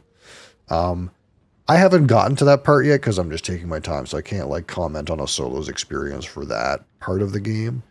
But I think like, even if you never played that part, this part's worth it. This part that I'm doing now. Casual slow player. That's me right now. I'm casual slow solo player, and I think the game is great. There's no PvP again in this entire area. There's just some stuff I haven't explored yet, but this entire area, there's no PvP enabled in here unless you go to these green shipwrecks, like I was saying, and you can get these materials in other ways other than going to this shipwreck. So if you just want to build a base and mine minerals and like kill some guys and harvest resources, you can even harvest spice. The worm might try to eat you, but you can even harvest spice. I would totally recommend this experience for what you're saying. Absolutely. In fact, if you didn't play it, I'd say you're missing out. Like there's even quests where you talk to NPCs and it's fully voiced and it's almost like Star Wars, the Old Republic, kind of like if you've ever played SWOTR, the MMO, it's kind of like that kind of storyline kind of thing going on. There's like some single player RPG elements going on in here too. And no one can mess with your stuff. It's like one person explained it to me like Dune Awakening is like Rust if you want no one to be able to blow up your base. And that's kind of like somewhat what it's like. But putting on content for PvE specific people, yeah. So again, I don't know about the deep desert stuff because that's like I've been playing a game for like maybe a month now. I don't know, it's been a little while. And I haven't really gotten to that point because I'm going so slow.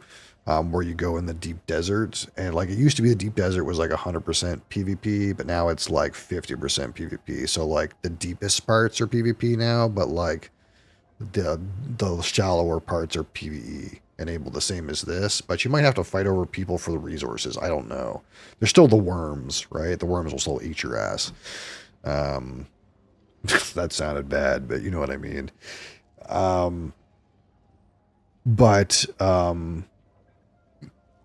Yeah, like even if you didn't play that part, this is easily worth the money, in my personal opinion. To be honest, I almost was at the point where like you do get to interact with other people somewhat. Like I've seen some people. It's not like there's no other players, but most of the time you don't even see other people. At least for me, when I'm online, like I might see one or two people. I might play for 4 hours and might see one or two other people ever. Like it's multiplayer, but it's very tame.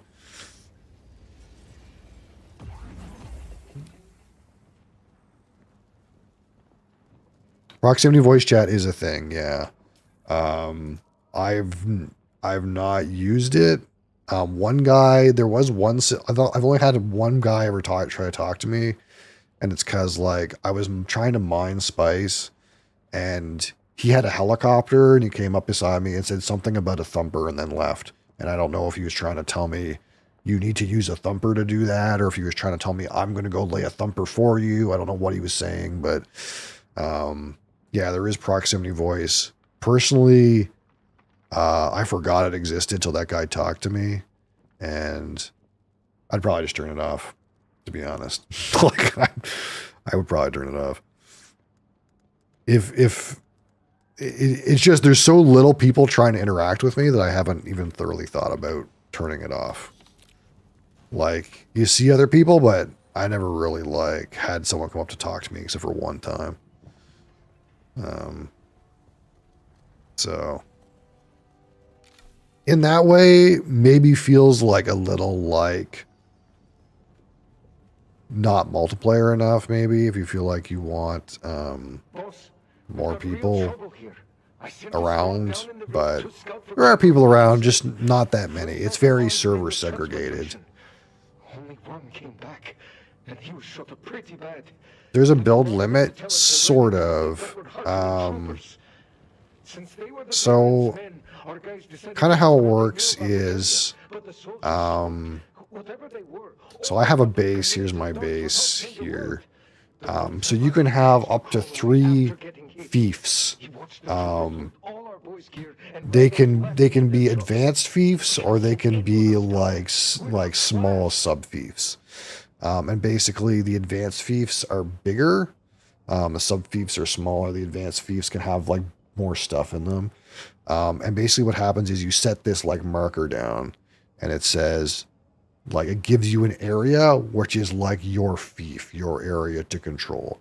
But it's not static. So it's not like you set this thing down and it marks your area and then you're stuck with that. There's these things called, where are they? They're in here somewhere. Stalker units, or staking units. So these things, there's 2 kinds. There's a regular one, and then there's a vertical one. So these will like expand your box of what you control in direction so that you can build more. Now there's probably an upper limit to how big one fief could be, but you can have 3 fiefs. What's the downside is you have to pay taxes depending on the size of your advanced sub-fiefs. So if you have 3 advanced sub-fiefs, you'll have to pay taxes for all of them. But if you have like 1 big base and 2 small bases, and those small bases are not advanced bases, you don't have to pay taxes on the small bases. But you can have up to 3 bases.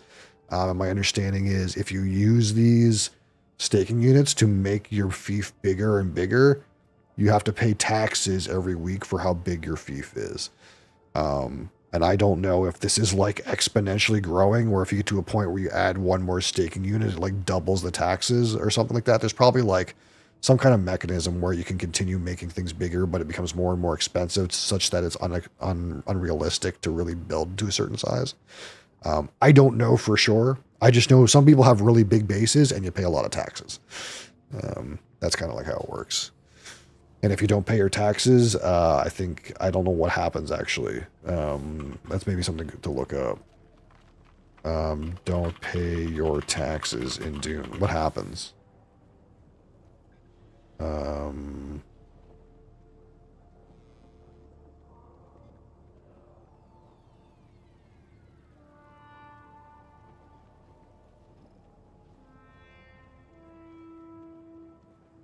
Okay, so let's see what it says here. What happens if you don't pay your taxes? Initially, you'll get a grace period after missing your tax due date. During this time, your base will still remain protected, but you will receive reminders and warnings. And if you continue to be delinquent, the Sardaukar elite enforcers of the Emperor will eventually disable the shields protecting your base. And if the shield is down, your structures and storage are vulnerable to Arrakis' brutal environment, potential raids from other players. So basically, if you don't pay your taxes, your invulnerability shield will go away on your base, and then other people can fuck with it. I guess that's what I'm reading.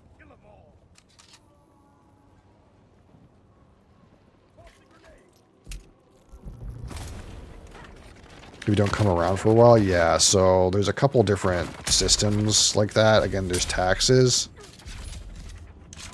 And there's also, like, power is also a thing. So, in order for, like, your refineries and your like, consoles and fabricators to work, they require power. So you have a power generator, and that power generator requires you to input fuel cells. So there's there's taxes, but also if you don't upkeep the fuel for your power generator, then that will also disable your shield. And basically it's like, it's not even like, yeah, like what I've noticed is people can't even take your stuff if your shield is down. They maybe can attack it, but it's still yours. Because I've come across lots of bases that have no shields. And I try to like go in there and see if I can kind of get anything. And typically you can't really get anything. It'll still say that it's owned by the person. But what happens is the game has like these sandstorms that come about. And I think if your base doesn't have any shields, the sandstorms will do like a whole bunch of damage to your like walls and structure, and eventually everything just goes away. Like it just gets damaged out because it doesn't have a shield. Oh, fuck.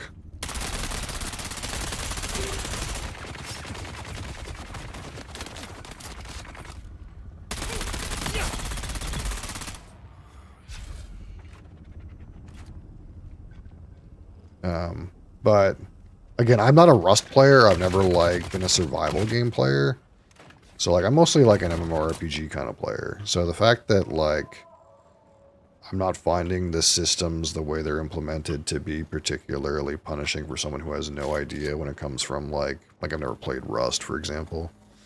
I think it's probably like pretty tame in terms of what what the upkeep is. Like, it's not a lot of work, for example, for me to go find enough batteries to run all of my power generators for like 2 weeks. It's not something that I'm remotely worried about trying to upkeep my power or my bills. Like this is 15,000 Solari. My current fee, my taxes is like 2,000 Solari for a week. So it's not like it's hard to upkeep or anything. My inventory is full of junk. Let's drop the ore.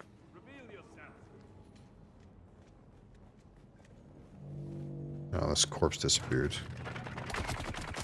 Okay, so what am I trying to do here while that we're fucking around?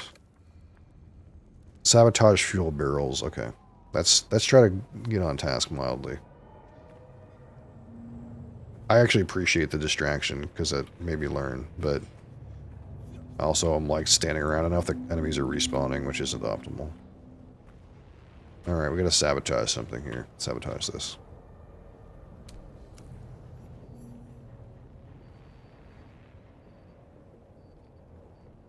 Oh, and we're kind of low on water. Let's drink up.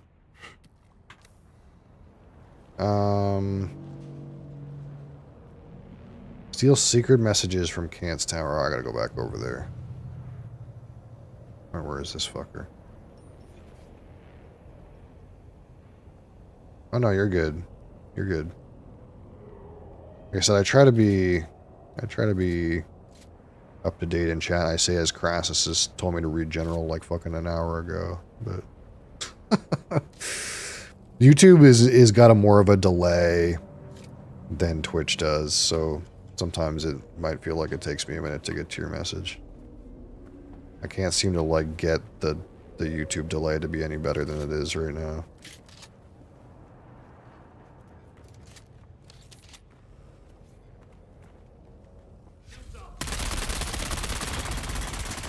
These guys have way more armor.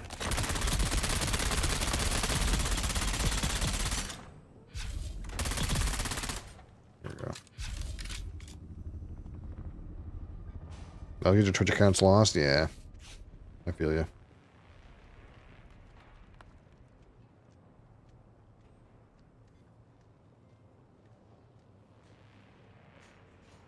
I mean, obviously, I'm available on multiple platforms for a reason, right?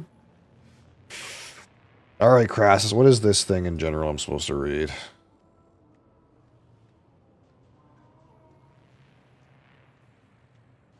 Oh, no. Oh, no.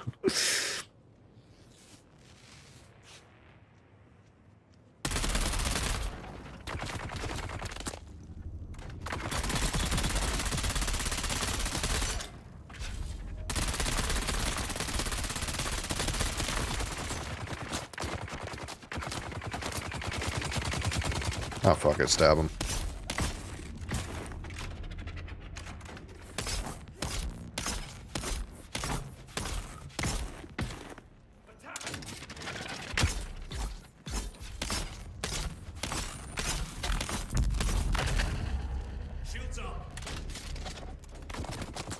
Out of stamina.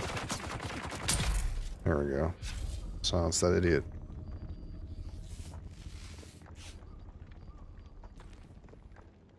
Yeah, that's a classic mistake.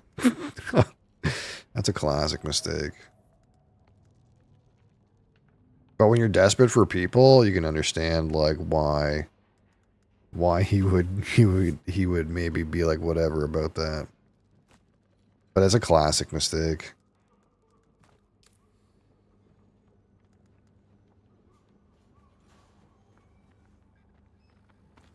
Because it always happens that like one of the people sucks, or like you have a problem with one person and then you lose the other person or whatever. Like,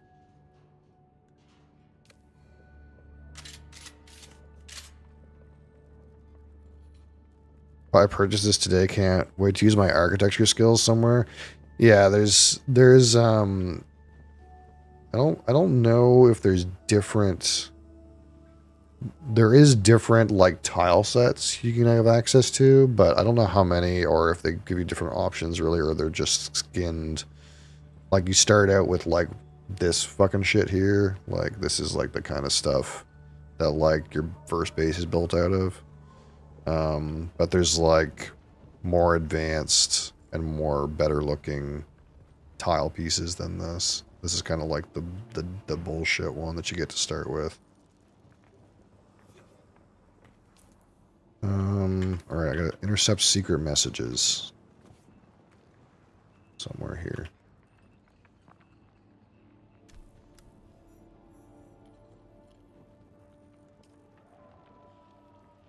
Contract, strike at the heart. Kill the slaver boss by the Thopter pad at Cured Shadow. Oh, I've already killed this guy before. I need to dump all my stuff, though. I got lots of shit in my inventory. Yeah, I should probably dump.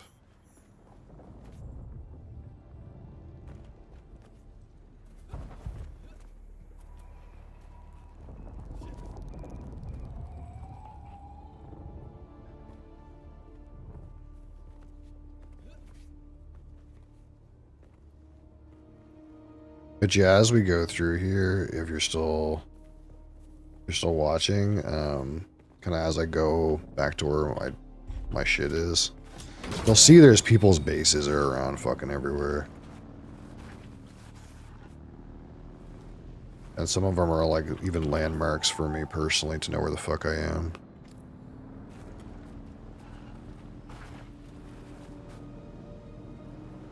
But everyone's on a different version of this Haga Basin server, so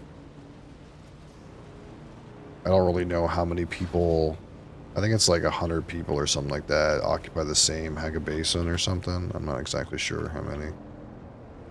Let's not get caught by that guy.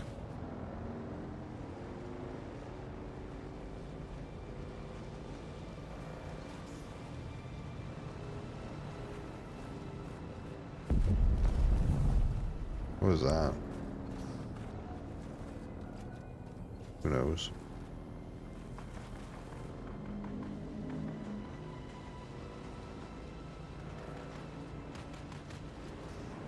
So like all this, like even from here, you can kind of see like right there's a guy's base. Right there's another guy's base. And that thing up there, I think, is mobs, but it's like, for me, like I always know the safe spot to cross between the quicksand by one of the bases that's over here. What Star Wars should have, that Star Wars game should have been. Yeah, maybe. Dune is a really good IP for this kind of thing, though. I think the only thing I'll say, and I kind of agree with, or someone else said, but I kind of agree with, is that basically like it's not hard enough to survive Arrakis for like. It's like this is like somebody's little sub thief, and that's their truck. But I always know it because it's like right here where you can cross without getting hit by quicksand. So it's like a visual landmark for me. This guy's a little sub thief. But there's like guys' bases everywhere around here.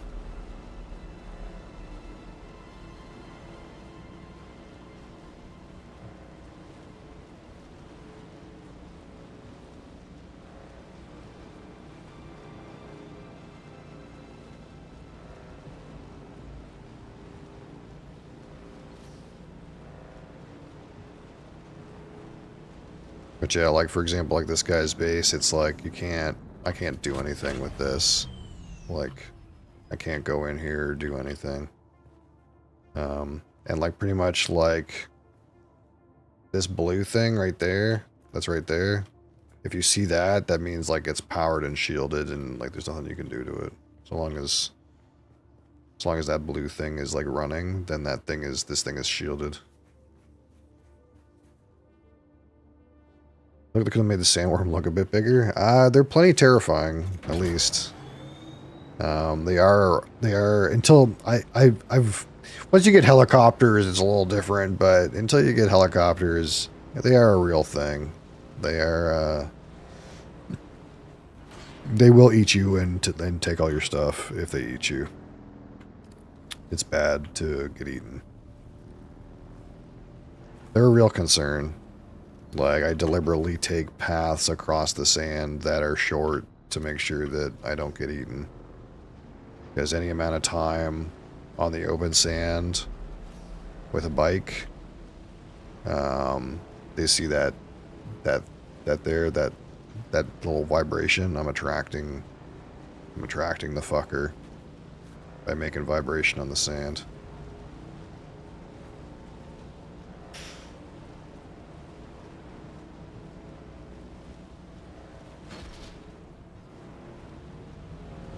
People seem pretty easy around them. Yeah, like once you get the helicopters, it's like a lot harder to get eaten by them because they... Now, that being said, apparently sometimes they can come up out of the sand vertically and eat a helicopter. Apparently that does happen. But it's a lot harder, to die that way. It's kind of like more the idea is like one of the main coveted resources in the game for obvious reasons is the spice melange, right? The spice sand. And you have to be very aware when you're harvesting spice sand of the worm, right? Like you have to either distract the worm or whatever, because it pisses the worm off when you harvest the spice sand, basically. But it's not that much of a problem, I think, in this area, but in the deep, that deep desert, there is giant ones. I don't know if you knew that, but like, there's giant, like, ring sandworms that are like 10 times the size of the ones you see around here. That like will just sit there, and then once you start harvesting spice under their mouth, they will just devour you. Especially if you're using like a sand crawler. That popping sound gave me a heart attack. Yeah, it's just a fucker over here shooting me.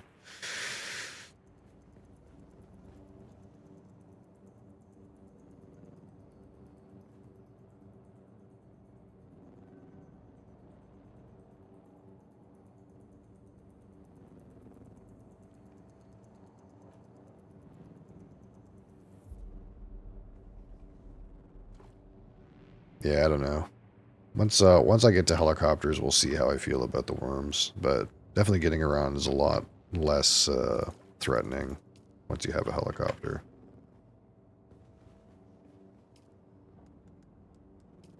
Let's repair this.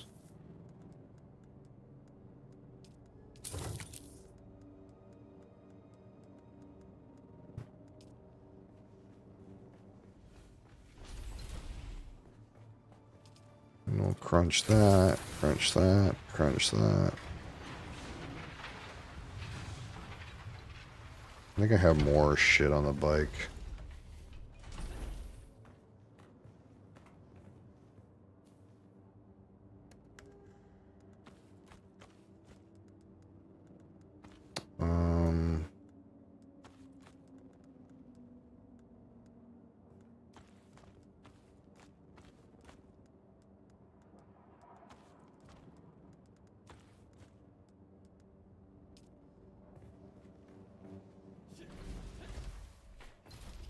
So yeah, this is like a non-permanent little base that I have. I do intend eventually to change this one to like a better location.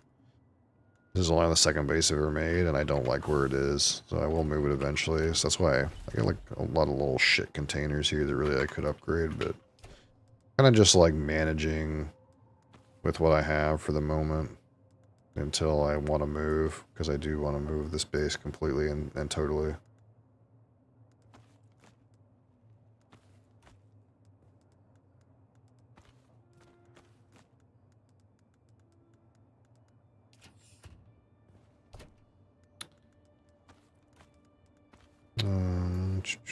Where's my actuators gone?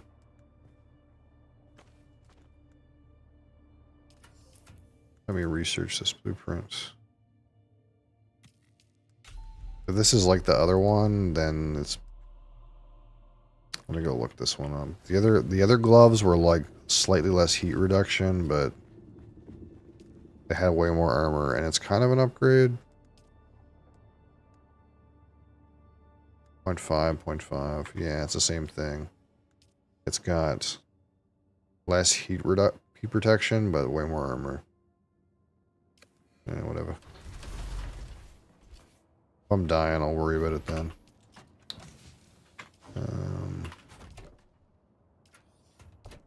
Servos. I don't know where my actuators went off to. Guess I'll just put them in here. Did I use them for some? I don't think I used them. It's so strange. Did I actually use them for something? Oh no, here they are, 290. Here's my cash. Dump this in here.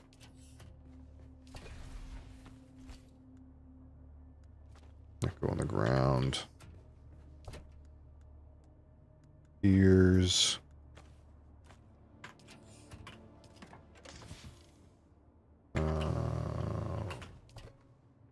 God, I hate having all these little containers, man. It's a fucking mess, but I can't be fucked to change the situation right now.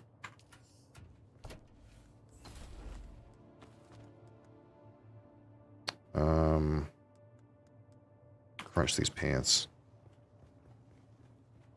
Fellow whiskey lover? Oh, my friend, maybe you're in the right place. Maybe you've accidentally stumbled upon the right place.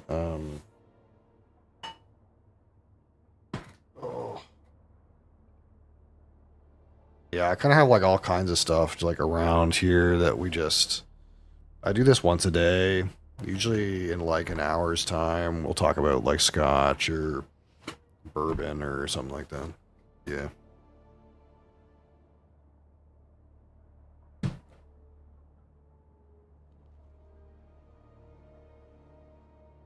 Yeah, I kind of do like an energy drink in the morning. And then around like, in like an hour's time, I do like an hour's worth of like whiskey related content, but not necessarily whiskey. It can be rum, gin, but like whiskey encompasses all the whiskeys, like Canadian whiskey, bourbon, scotch, whatever, right? Like, Irish whiskey. I'll also do cognac from time to time, all the spirits, except for vodka. Vodka sucks, Yeah.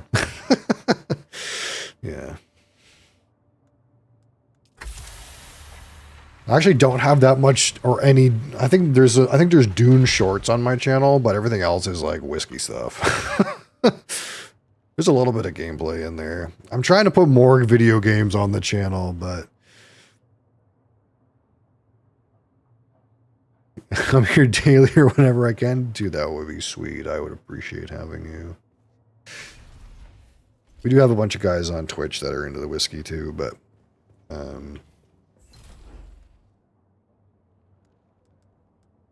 you're more than welcome to join on YouTube. Absolutely.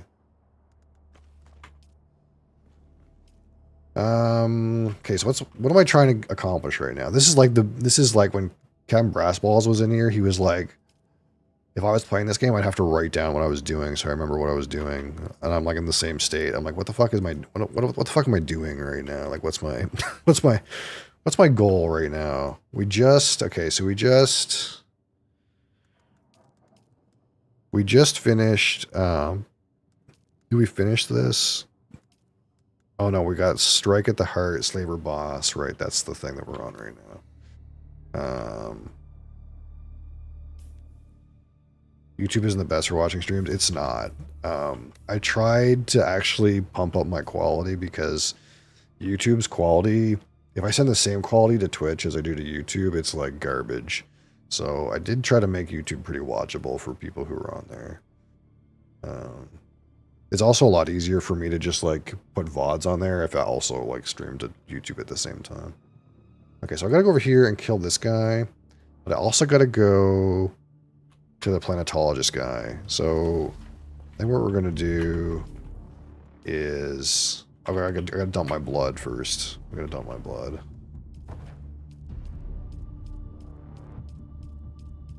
Yeah, I find a lot of people's YouTube streams are like really shit, and I just wanted to make mine not shit because basically it's like Twitch only allows a certain bit rate, and most people what they do is they send the same stream to Twitch as they do to YouTube.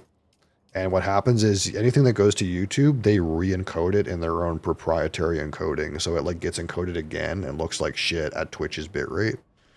So I basically pumped the shit out of the bitrate. I sent a different stream to YouTube that has a way higher bitrate.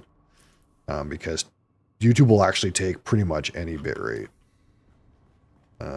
So I try to make it not shit. Because, like, that's important to me. As weird as it sounds. Okay, so I'm getting full on water, so we're going to build another water storage tank. Boom. How are we doing now? I have so much water. We're getting to water Maximus here. But it's kind of because I haven't really, like, made anything with water in a while. Like, I don't really need any steel. I have so much steel. Yeah, I got a lot of steel. I don't really need to be making any more steel. And I think my silica, I still have a shit ton of silicone blocks too. Yeah. So the water's kind of piling up. So I need to grab some cash. That's weeds. I think those are in here. I need to grab some cash. A fat stack of cash. And we gotta go to Arakeen. Let's just grab a 50 stack and be very careful that we don't die.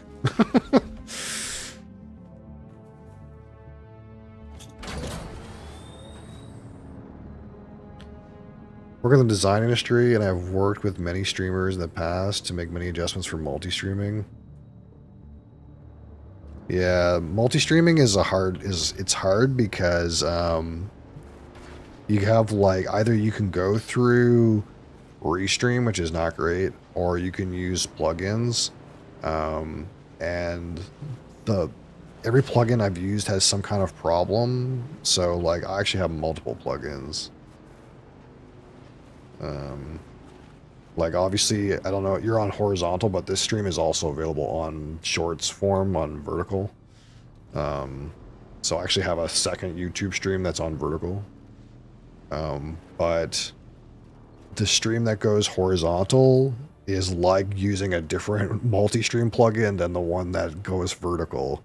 They just, for some reason, like the program infrastructure just is like not there to really like make multi-streaming really easy, and that's why Restream like exists, I think.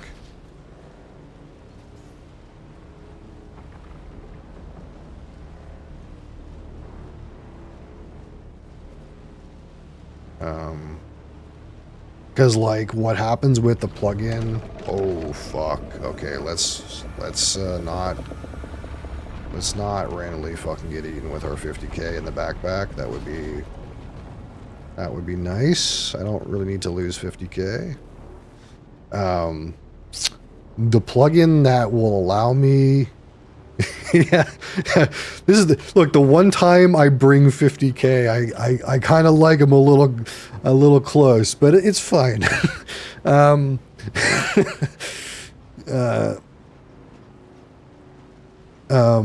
yeah, what I was saying is like the one program that will allow me to restream easily in a vertical platform will not allow me to adjust the settings so that the picture is good. So I need to use a different plugin for the horizontal so that I can adjust the bitrate so that it doesn't look like shit. Whereas for like the little vertical stream, it's like the bitrate that Twitch is set at is fine for something that small.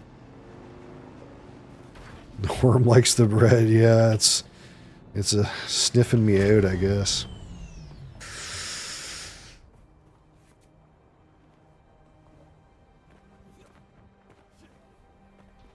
Alright, so I'm gonna take the helicopter because I don't have my own helicopter. I'm a poor boy. Music to Atreides and their war levy. All right.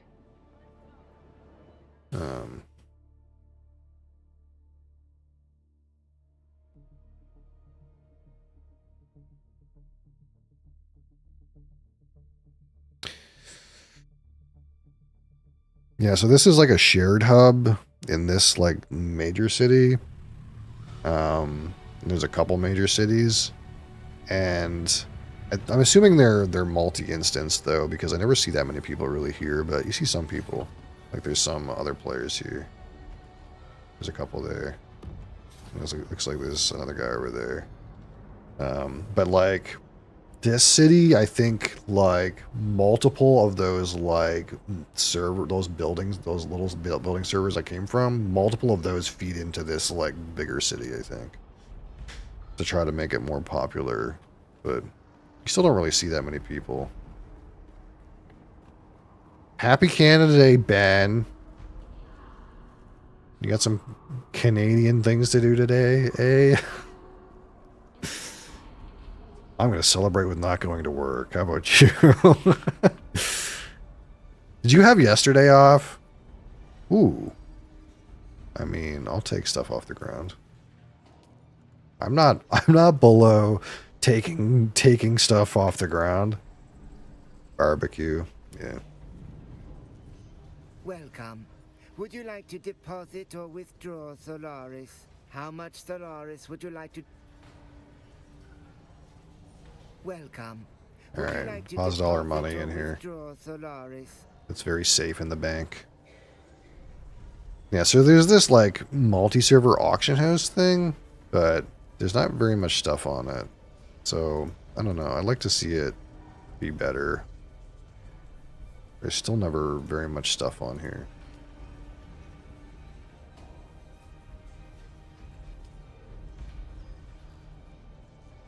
I guess I could buy plastinium and make a thing if I really wanted to. This is like 4,000 Solaris for one. Wasn't off, but I wasn't working either. Yeah. Yeah, that wasn't the case for me. That's what happened with my wife, like I was saying. My wife was like, yeah, there was like 3 people in the office and I didn't do anything. Classic.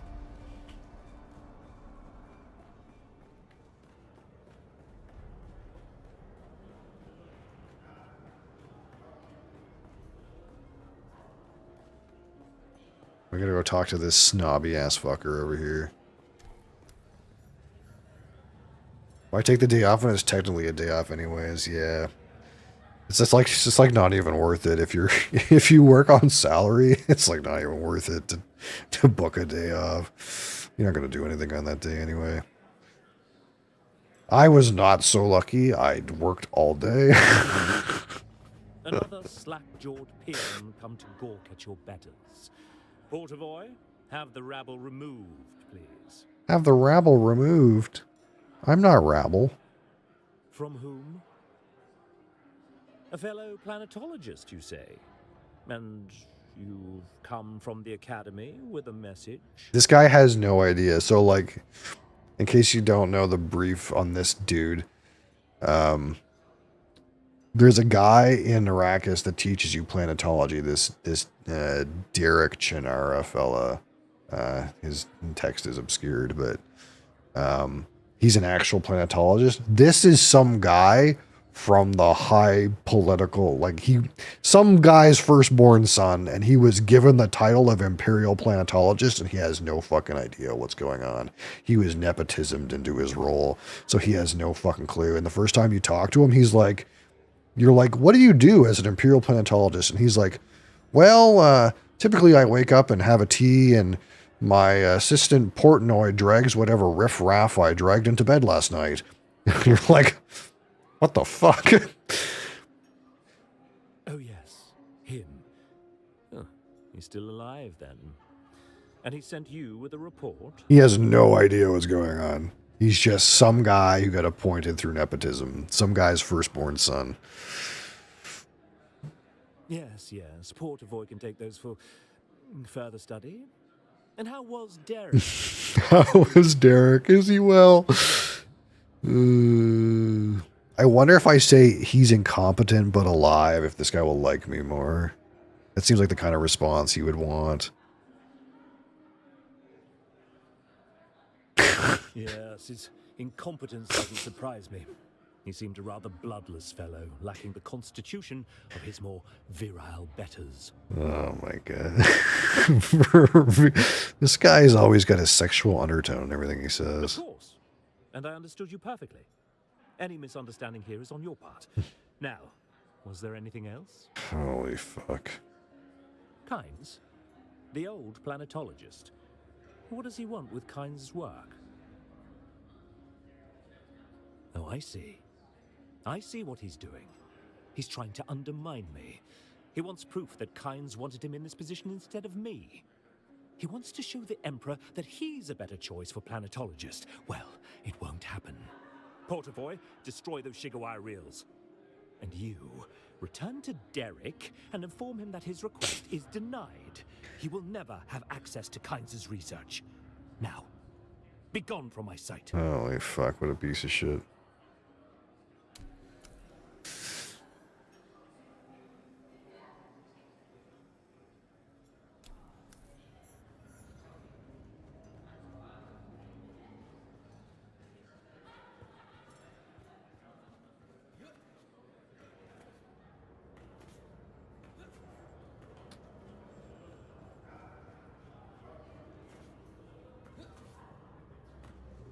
Do you have anything else to do here while I'm here? I did bring enough money that I could probably peruse some shops. That didn't actually give me a planetology, like, skill up or anything, did it? Like, I can't increase my levels, eh? I should probably, like, go to this Mentad guy over here and, like, accept whatever quest he wants to give me, even though he's kind of a psycho.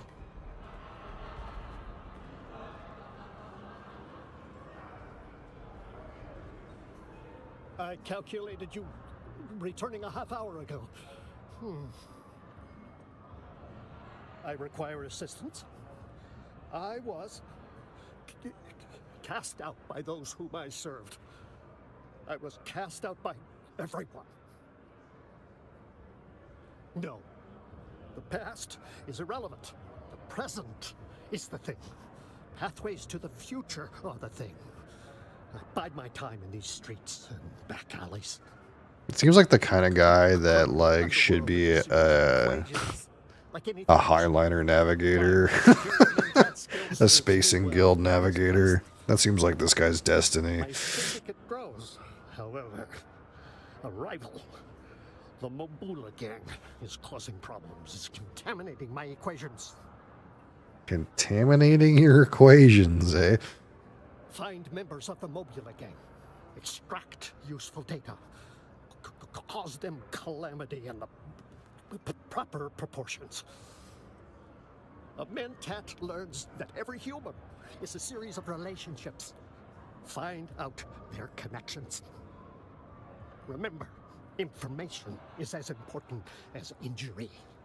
Once you know all the figures in someone's equation, you can solve them. Okay, bud. What do you want me to do? I'll have to, like, see when I go back, I guess. I don't know if I can change maps. Seems like not. Isn't there something else here? Isn't there, like, a trooper guy here, too? I get these quests and shit collected while I'm here.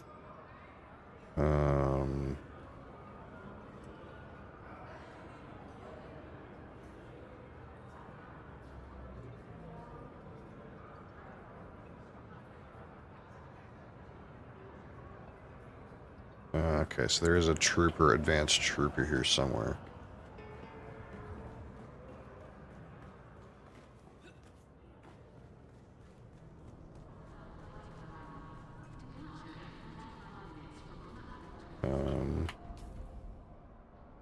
Says it's like across the way.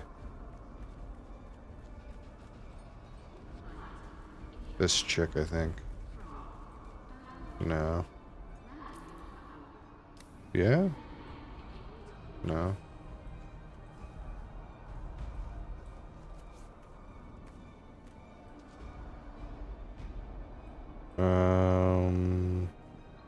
Head up the stairs.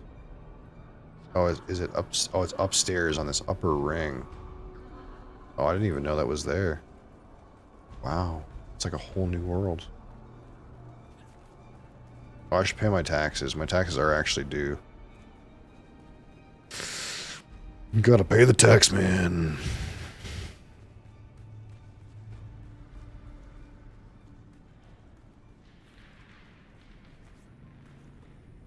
You again? What now? 4 grand? Why my taxes go up? Why'd my taxes go up, short-haired guy? I didn't do nothing. I guess I built more stuff. We're gonna be honest.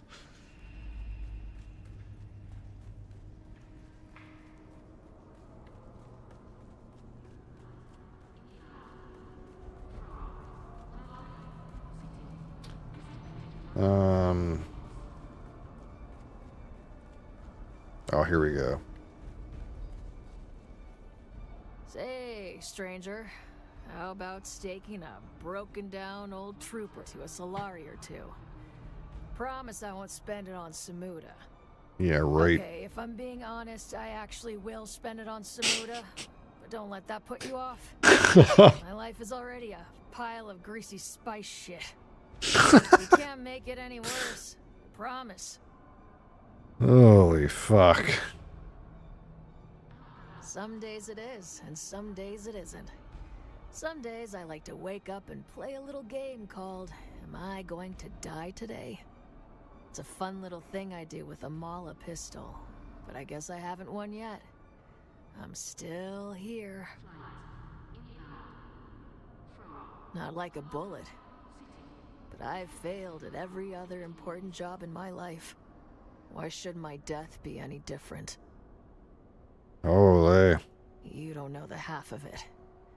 But for now, if you're not part of the solution, you're part of the problem. So this person's a trooper? This is some PTSD level shit. You want me to give you money so you can lose your mind on Samuda? That's precisely what I'm saying. So how about it? Ooh, face down in a Samuda haze. Now you're speaking my love language. You ask too much, stranger. I've spent the last years ridding my life of obligation. I sure as shit don't need to take on any more. And nothing personal, but you don't look like you got what it takes. I know a soldier when I see one, and you ain't it.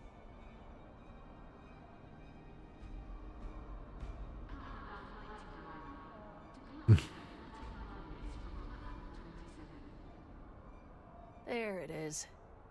You got some teeth on you after all. You're not going to stop harassing me until I do, are you?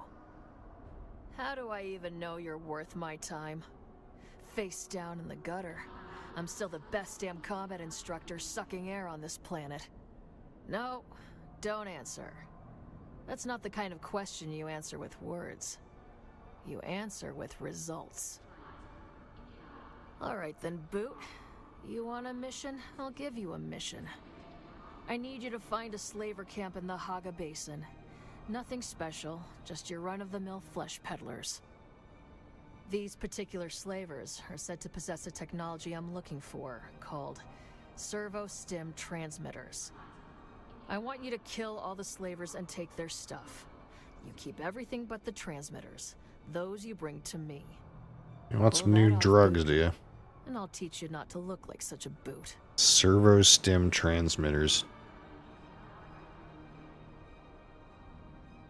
I'm in, Sergeant, is the correct response. The details are in the contract, Boot. Okay. So what are the other trees looking like? Do I need anything out of here? Blade damage, short blade damage.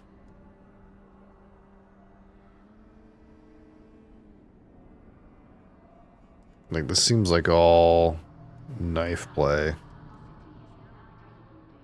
Voice. Like, I'm not using the voice. And then this stuff is like, you heal more? Sunstroke rate. Max health, that's not the worst. Poison tolerance. Like, max health seems pretty good.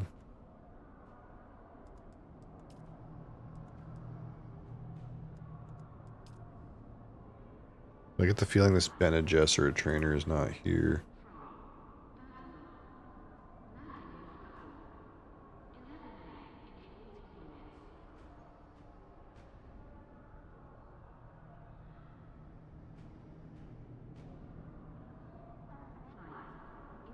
It's not here. And then the Swordmaster is in Pinnacle. Okay. Alright, so I think I'm mostly done here. I don't think I have anywhere else to go.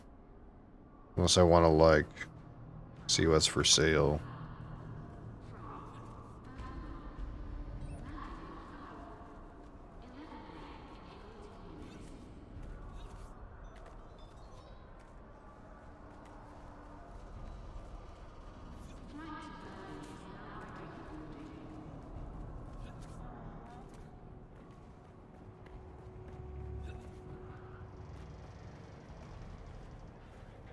Am I doing anything for Canada Day? Probably not, to be honest. Oh, hey there, friend. Looking for anything My wife took the kid to, like, a parade, not in the city, but outside the city, where there's like a thing, but I don't think they're even staying for that, so I think they're just staying for the parade. So I don't know. I don't really have anything planned, I guess. We'll probably drink Canadian whiskey today, though. If that counts. She just has resources. Hell yeah, brother. I drink Canadian whiskey on Saturday too, but we'll drink some more Canadian whiskey today. Welcome back.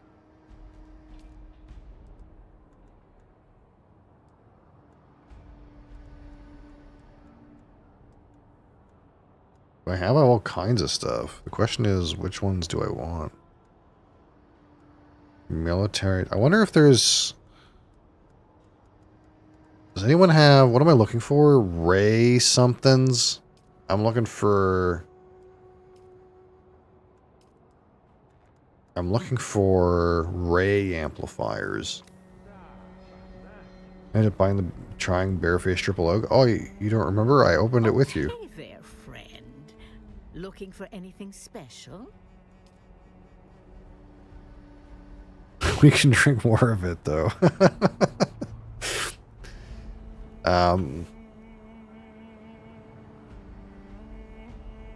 Was it a rough day?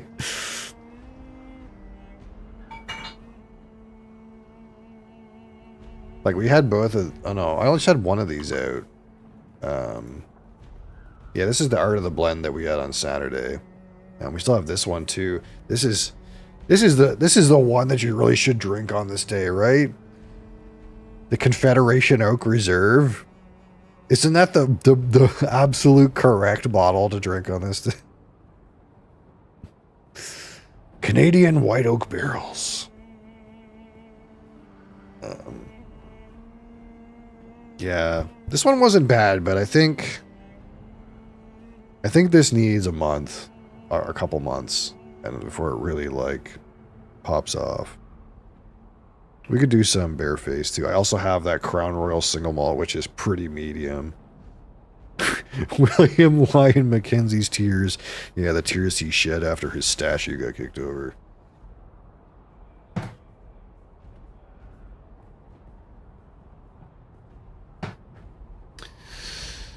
Streamer breaking news. Miss Crassus to purchase. Wow. No, Crassus. No. What have you done? You were supposed to wait till the next expansion. You were the chosen one. Minus $35. Threw $35 straight in the trash.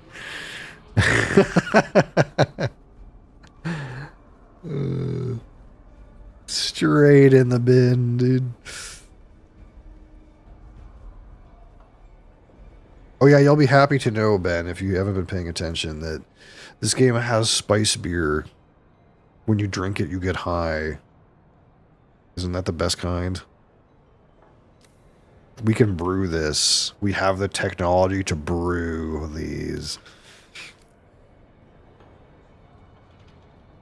I'll just buy one less MTX for PoE this month. Yeah, I guess if you were already planning on it. Respectfully, you. What do you mean, you? You don't know what this tastes like. Well, I mean, we'll be honest, okay? The spice does sort of come from, like, worm birth. So in that way, it is kind of... Had enough spiced beer to know. Well, that's the interesting thing about the spice in Dune is...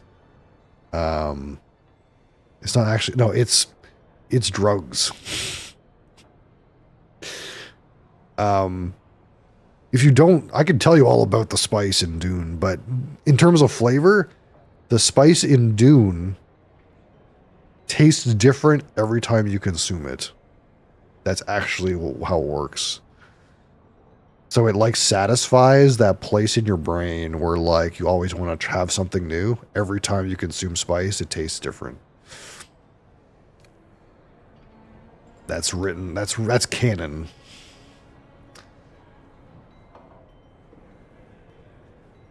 Full dopamine dose. Yep. It just so happens that it comes from like weird fungal reactions deep within the sands. Just like all good narcotics. Hello again. What do you have? Furniture.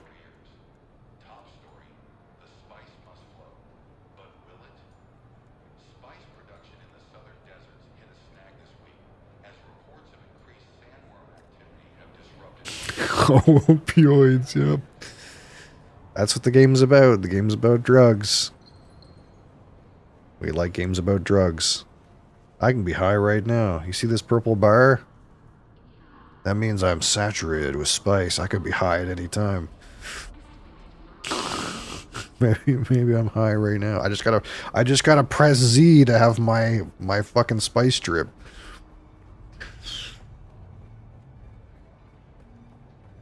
Let's get the fuck out of here. Can I fly you somewhere today? Music to my ears. The basin is a pretty... I never miss... Let's move. That's how America was built. Yeah.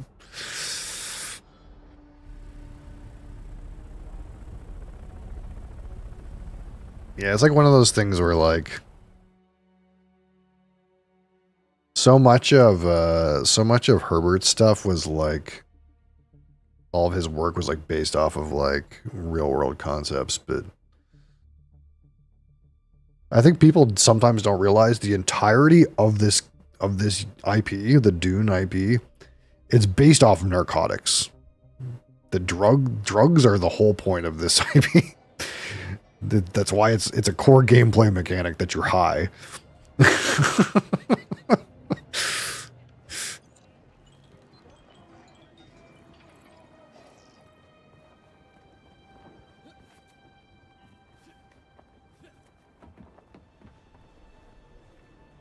That is not my bike.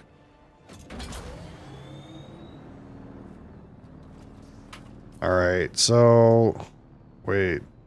We gotta interrogate a guy here before we leave. Hold on. Fanfold mid-gunfight. Yo, watch this. So... The spice, like, it kind of gives you, like, a weird ability to to have visions and see the future. So, like, when you pop it, like, some basic things happens, like, you do more damage and your cooldowns, like, come up faster and stuff like that. But you can also like see guys like through walls, and you can see how much ammo's in their gun and see how much health they have, and like see what weapons they're holding. And there's like certain abilities that will only activate if you're like actively high. And then like every good drug trip, you go into withdrawal, and your tolerance goes up, which means that either you got to get high less often or you got to do more to get the same effect.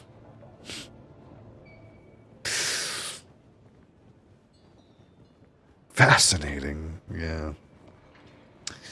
Who am I interrogating? I'm interrogating somebody. You. Don't know you from Adam. Slag off. I don't know you from Adam. Slag off. What's it to you? Better yet, just keep walking. There are 206 bones in the human body. What's this then, a bio lesson? Crack open a bone and you can suck a marrow and answers out of it. Wait. What the hell is this? Problem is, I have 238 questions. What? So I'm gonna have to improvise with your teeth too. No, wait. I'm just a grunt. I don't know nothing. Starkey. You want Starkey? And where do I find Starkey? Here's a sync chart. Just point. You'll find Starkey here. Paris south of the rift, huh? Thank you for your cooperation. That was a legendary interaction. He's over there, right?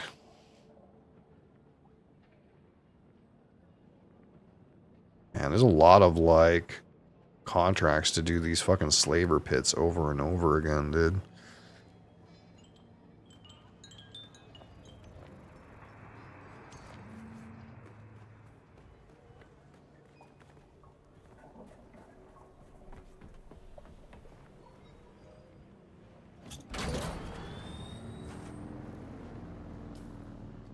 I think this one is not going to be too involved. It's probably going to be me talking to the guy, but we'll see.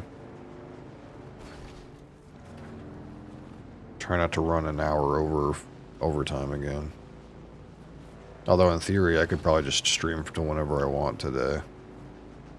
I am fucking pretty hungry though. I could use some to eat.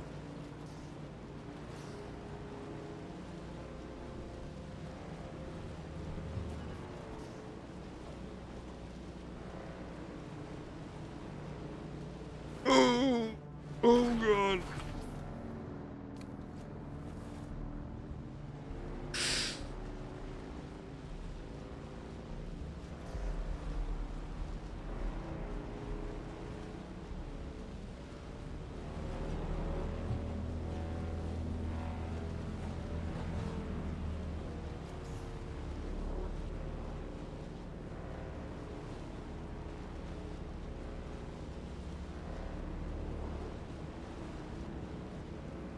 I think this bike is about to get put down, man. I don't know how much his juice is left in this wheel, but it looks like it's in really bad shape, and it's permanently damaged to the point that I think it's not really fixable. We're gonna have to sit down and actually construct a brand new fucking bike that's actually way better than the one we've been using. This fucking shit one made out of copper.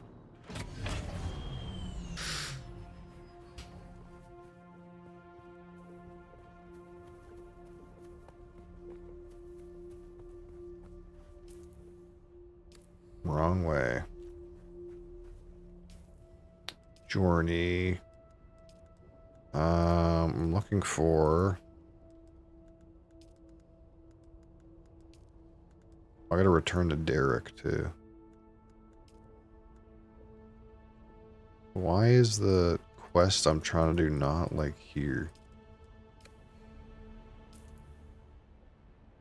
Calculated calamity.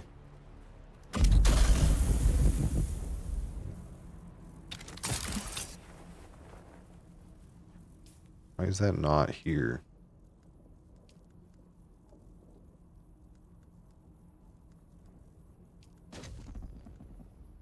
I can't like scroll down. It feels like I should be able to scroll down and I can't. Maybe it's in here.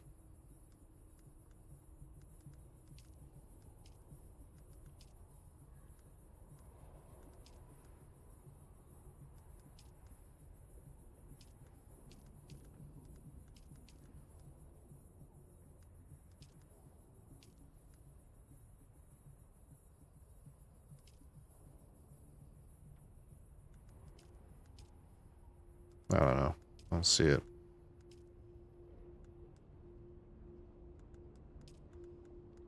Oh, there it goes. This one.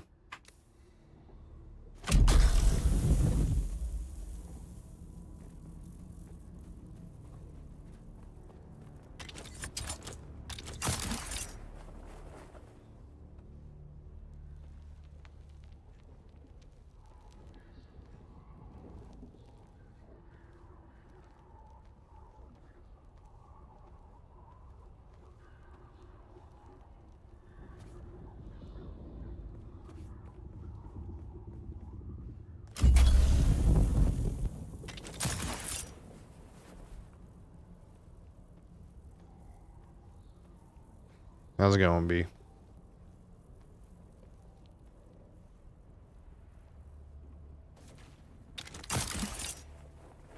Fuck am I going? I kind of thought this was like just right around the corner and I'm climbing Mount Everest over here.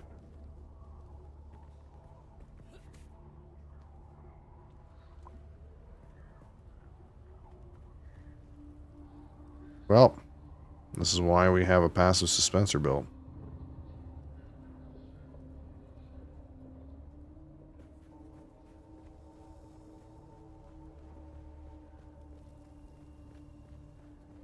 I can get contracts out of here? I don't think so.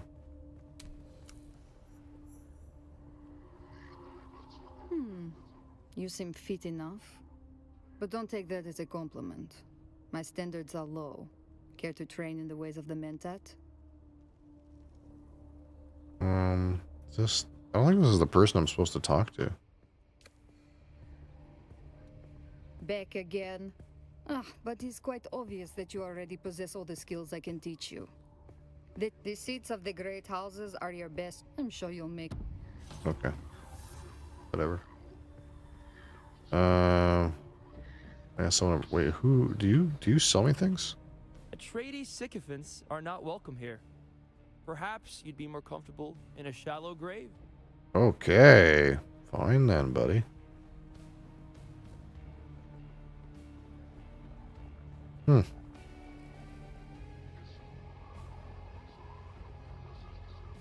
You know, you gotta open the whip to do the cracking, I think. I could be wrong, but... Don't like your looks. Beat it. Beat it. Starkey, I presume. How the hell do you know that name? Only fellow Mobula call me that. And you ain't Mobula. Your friends sold you out. They said you're the man with the info. I can't believe they gave me up. I've had it with this gang. Things turned sideways ever since we started associating with the slavers. Tell me about the slavers, and I'll vanish like a bad dream. Fine. I'm through with this street rat outfit. We made a deal at this slaver base. I'll give you the coordinates. Goodbye. Slaver base. Would it happen to be one of these ones? No, it's a completely different one. I think. That's Derek.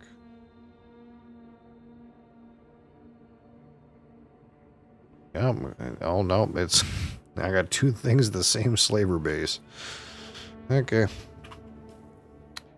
I still have cash on me? No.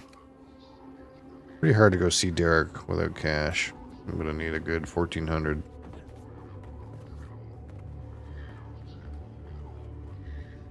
pain in the ass to get around there otherwise. I have to go through a really long fucking sand pit.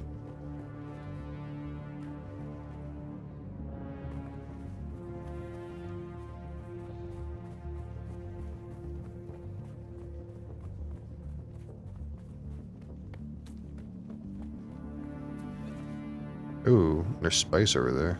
Should I test out my thumper? I think it'll work.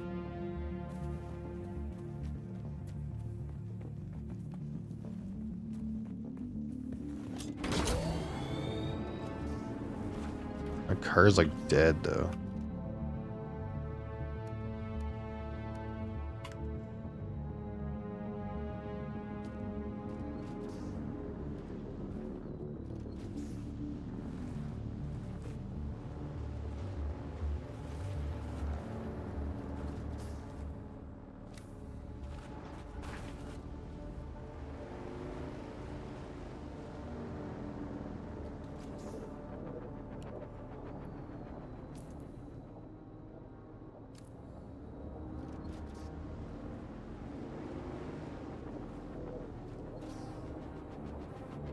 It's not too far.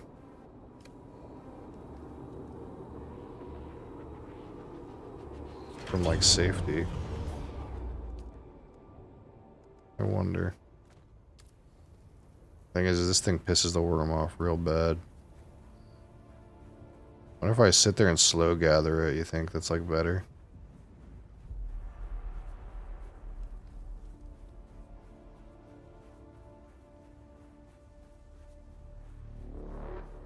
What if I just like do this? Oh, no. I don't think that was better. I think as soon as I touched it, he got mad. I hurt him.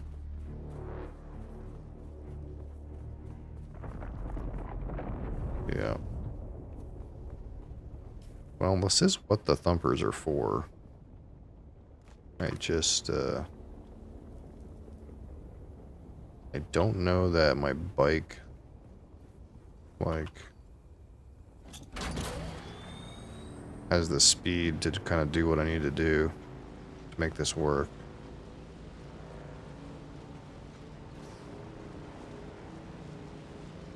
But I kind of need to, like, run all the way out here and dump the thumper on the ground. That's what needs to happen.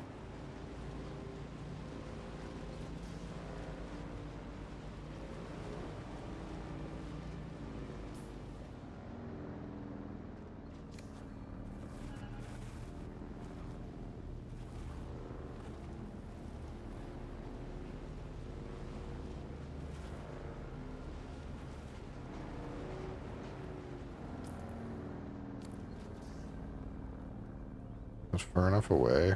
I don't know if it's far enough away.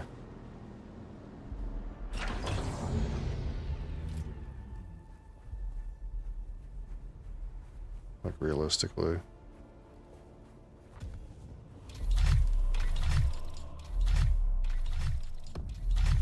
Can I get in my vehicle, please? So you pissed it off and it's going to send it over there, but I just don't think that's like enough time, you know, to really like harvest anything. I'm like too slow. What's he like? He already ate my thumper just now.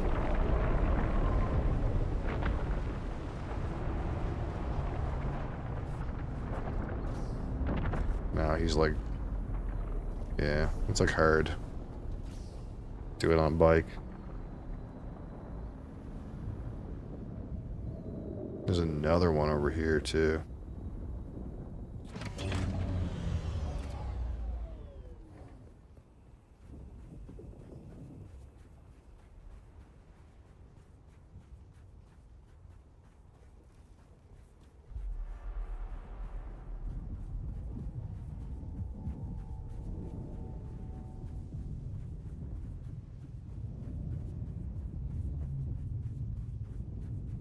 Was it gone?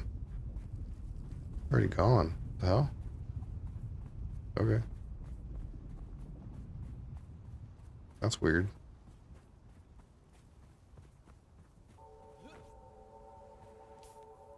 It was right there. Okay. I don't know what happened to that spice field. I wonder if, like, me crossing the border or something put me in a different instance where that spice field's not there. That's very strange.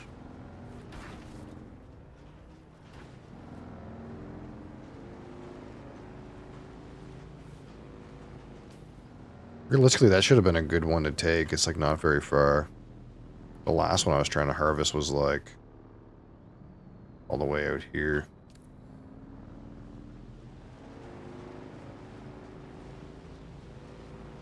Yeah, I think my bike is too slow. At least this one. We're about to make a new one. Maybe my new bike will be fast enough that I could really try to harvest with a thumper. But it's pretty hard to, like, you have to put the thumper down, then you have to drive all the way back to the spice sand and not get eaten on the way, and then you have to harvest the spice sand before the worm gets back to you.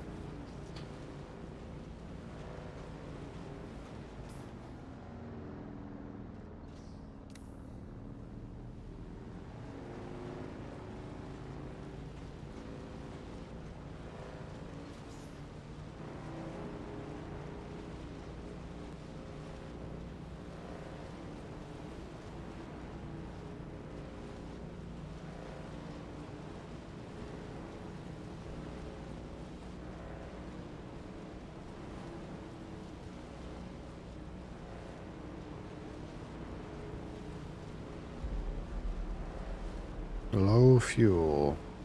That's fine. We're about to scrap this bike anyway.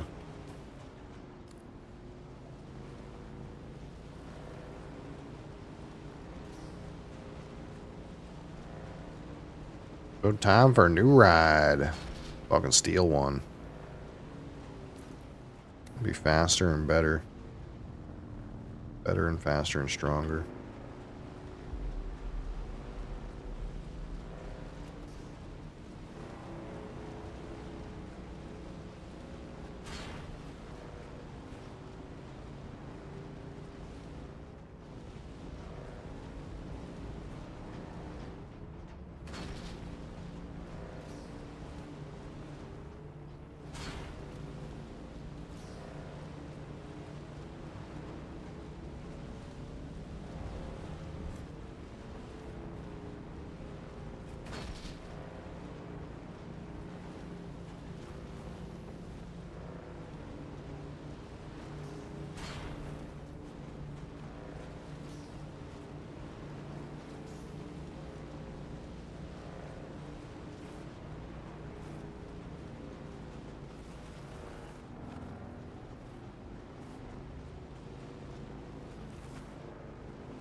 Okay.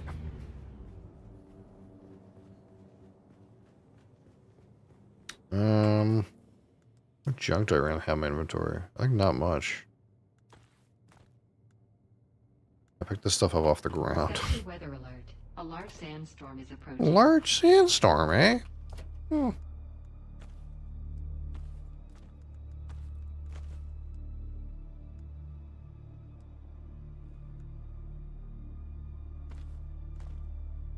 I'll just put on this responsive planner suspensor belt. Can I chew this gas cube up? No. Just dump it on the ground.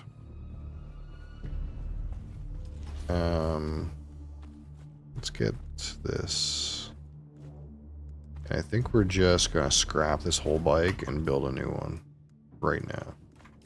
It's time. It's time for a new bicycle.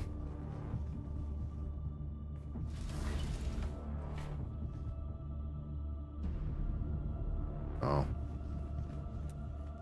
I just want to detach. Here we go. Sector weather alert. A large sandstorm is approaching.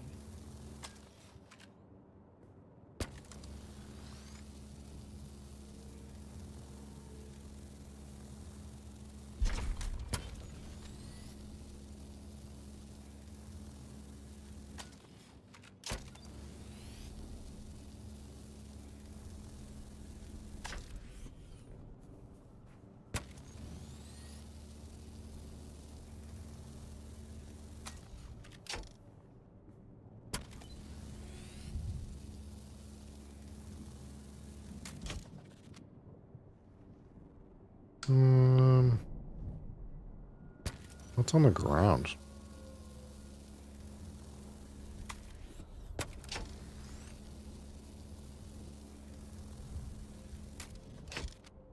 What's this? What got dropped on the ground?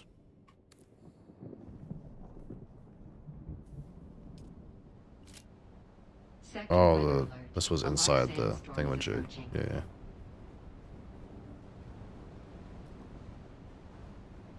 Now, what can I make in this machine? So, I need steel bike. Can I make this? No, I have to make it in a vehicle fabricator.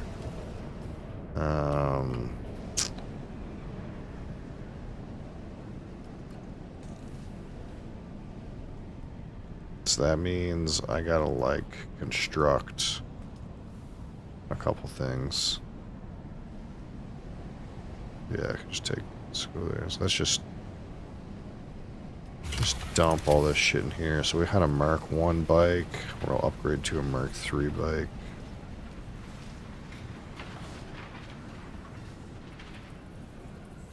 Do I have any random pieces for a Mark 3 bike? No, this is for a buggy. So we're gonna have to construct another generator, sadly, which I don't want to do, but what can we do? Don't have enough power.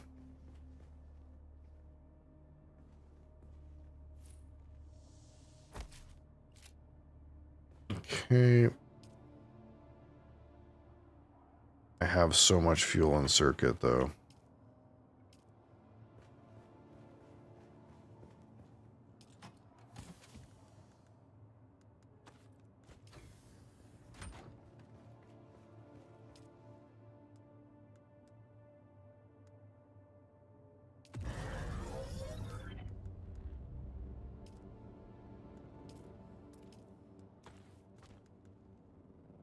Okay, that's going. How's this one doing? 8 days.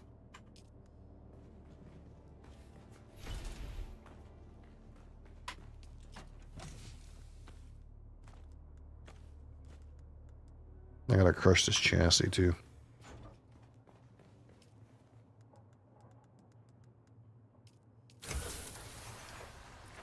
Alright, now we can make a vehicle fabricator, which I wasn't gonna make in this base, but I need a new bike. That is what it is. I'll have to put this downstairs, maybe.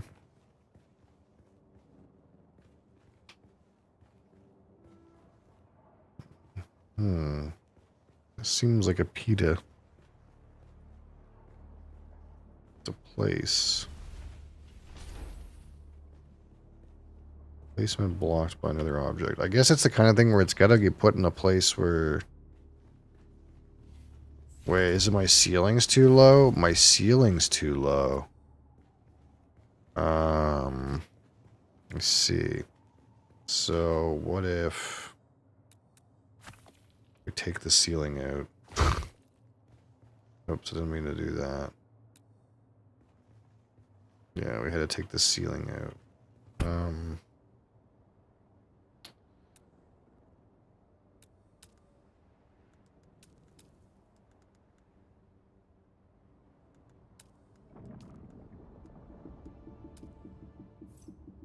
Let's, oh, fuck. How did this happen?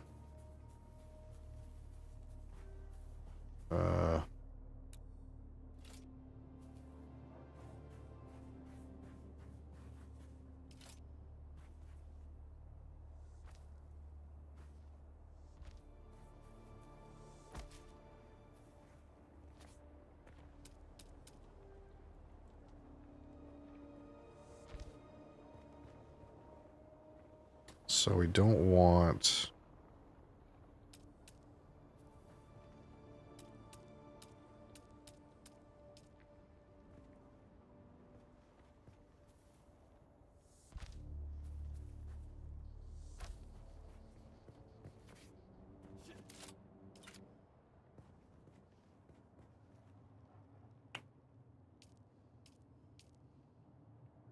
Let me flip this again. Alt.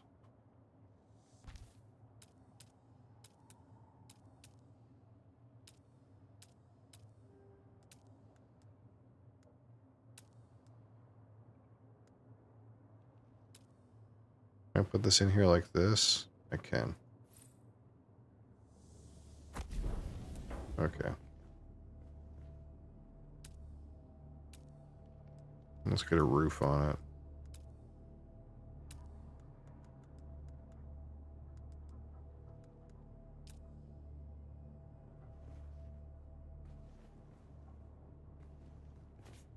All right, that's right. We have to make it taller.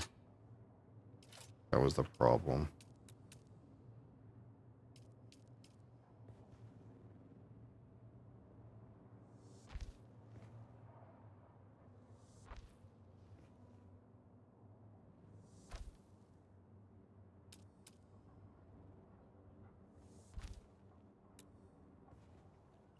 There.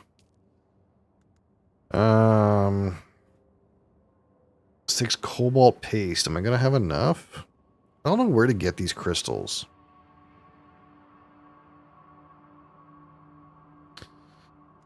Oh, I don't have enough cobalt paste, actually. It's kind of fucked. How do I get these crystals?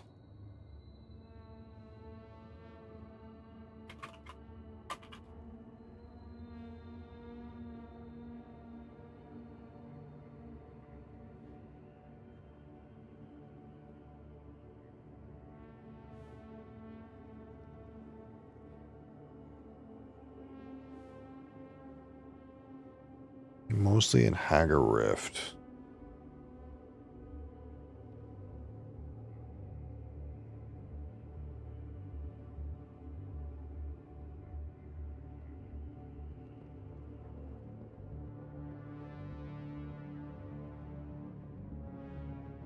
Because these crystals are only in the gutter at Hagar Rift. Interesting. That's one explains why I never fucking found any.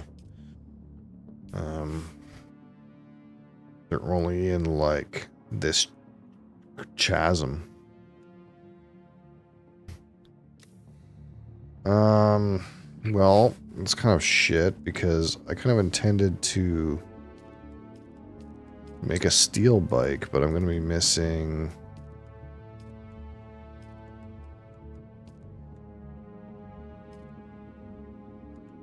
a bunch of cobalt pastes. What parts do I have parts? Randomly around. I have a Mark II PSU.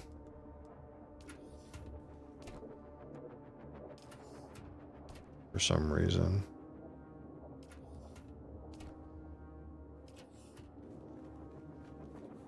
I guess we'll have to sort that out.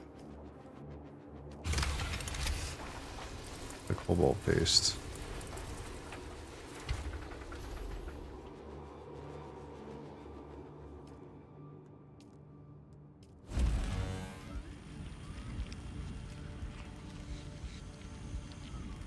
I only have a couple.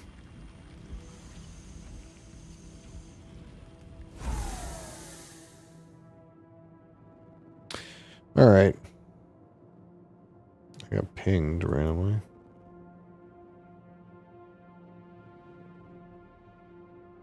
Do not ping me for this reason.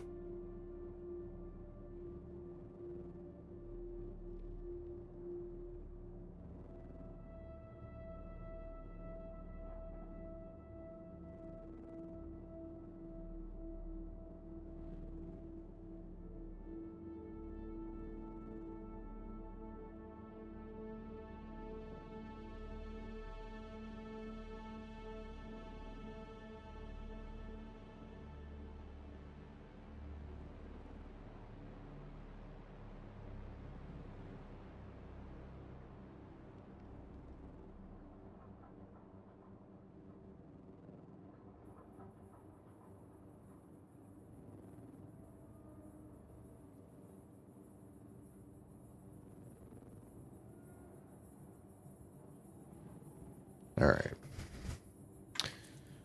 Got this here for the moment.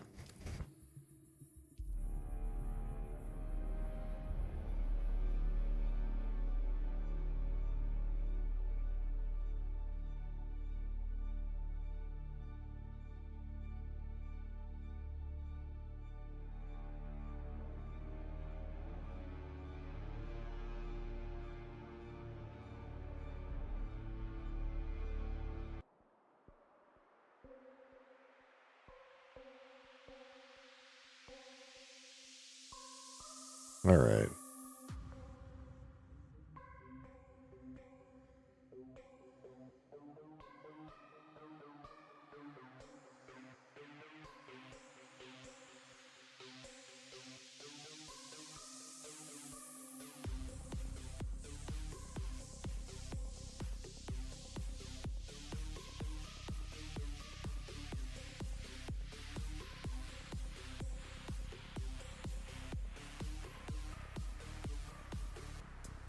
So let's get some Glens here, and I guess we'll get some Canadian whiskey.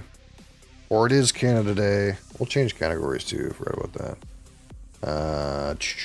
Food and drunk.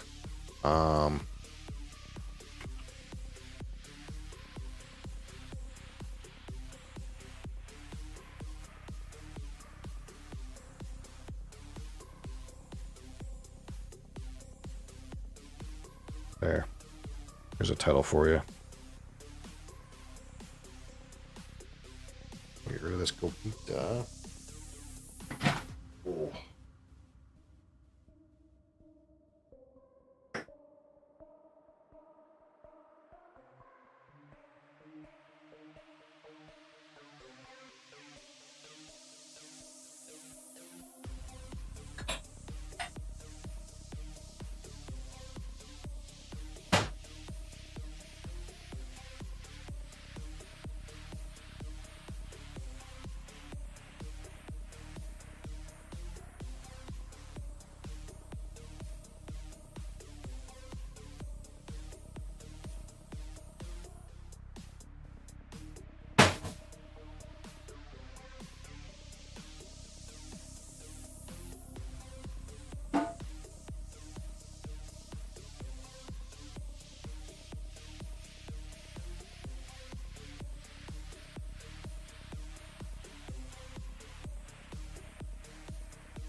Okay. So, here we are on Canada Day. Yes, Canada Day. So let's just get out some Canadian whiskeys, because that's what Canada Day all about. And yeah, of course, we did have this one, the 40 Creek Art of the Blend. We had this one on Saturday, so we probably won't have it again today. But in case you missed it, this is, again, a 40 Creek product, which is from Campari. Campari owns this distillery now. From our friend Bill Ashburn, 35 years in the industry, I suppose. I think he's been at that 40 Creek distillery since before it was called 40 Creek. So this was one of his more recent projects.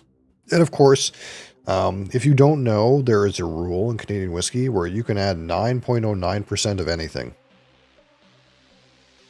alcohol related. So the deal with this one, again, 45% alcohol, so that's 90 proof, is this is again a blend of pot still whiskeys that has had some, as they so quaintly put it here, winter harvest wine has been added to this, or ice wine, if you want to use the actual word. Pot still suggests Irish, sort of. When we talk about pot still Irish whiskey, we mean a very specific thing. So a single pot still, we use the word single pot still Irish whiskey.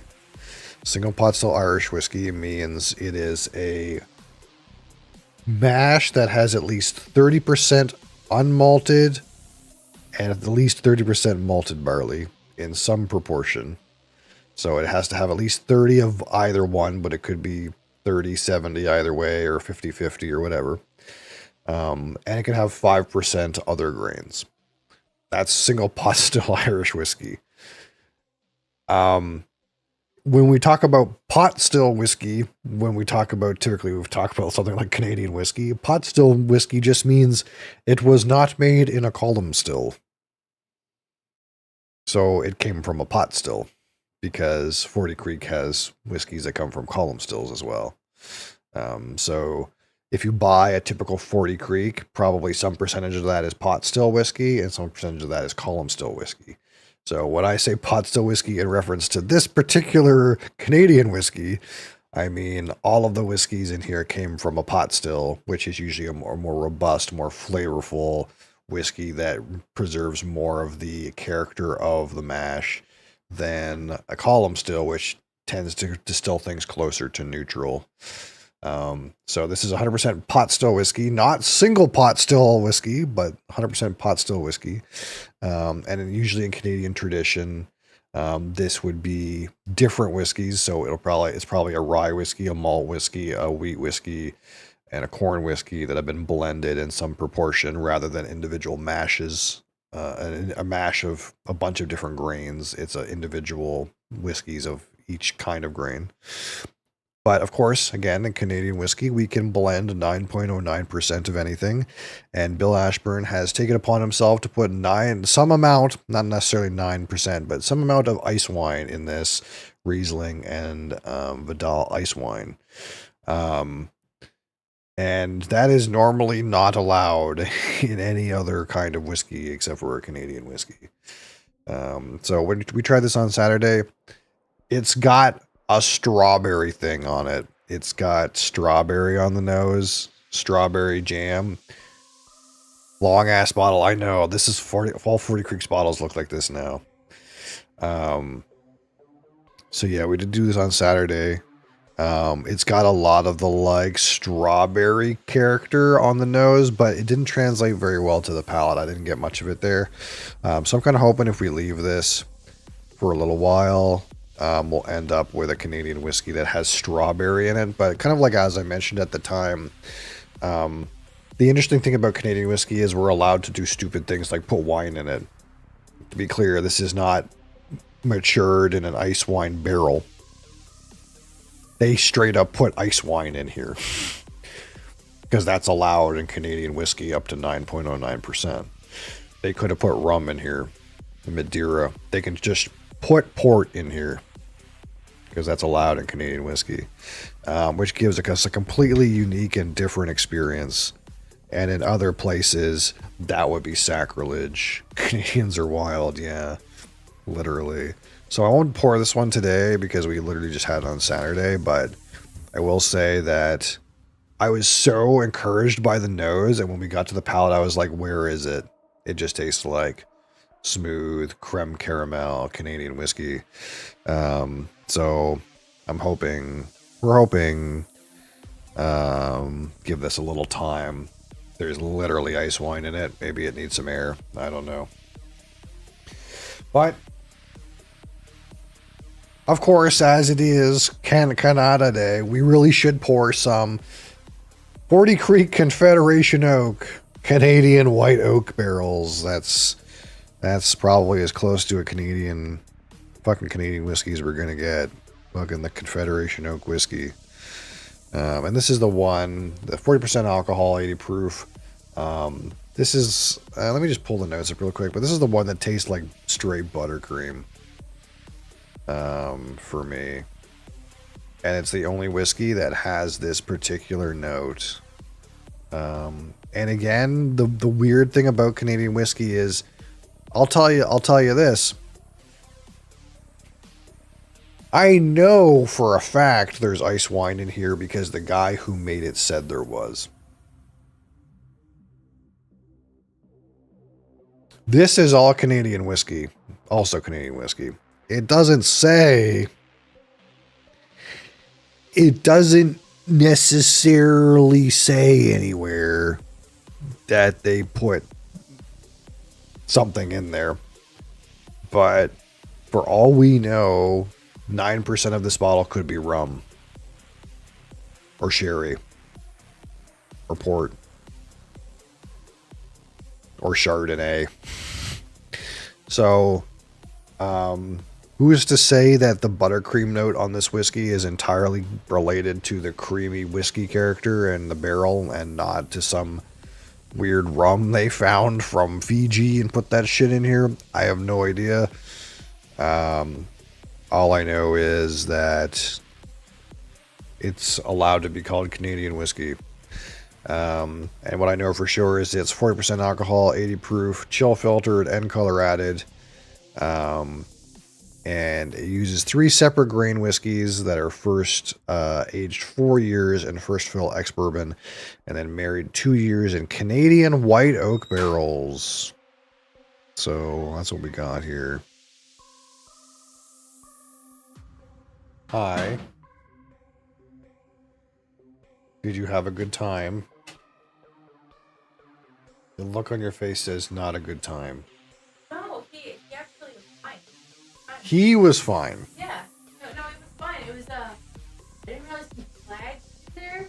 There's Canada flag, military flag. Turns out he knows what the NATO flag and the United Nations flag looks like.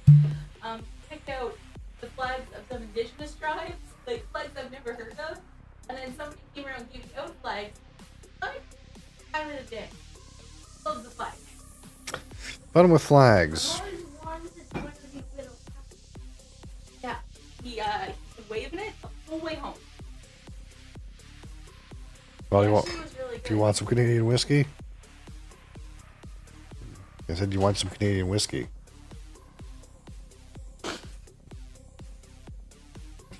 What? What do you mean doesn't go with Canadian whiskey? Skittles gummies. I think it's your Canadian duty to have some Canadian whiskey today. Eat maple syrup. Well, you could.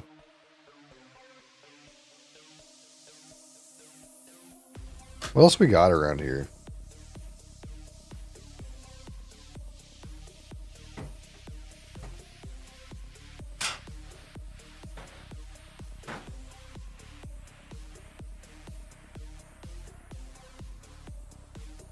Of course, we have your friend in mind, the 10-year-old Pike Creek Rum Barrel, double matured. Everyone loves this one. That's something we got.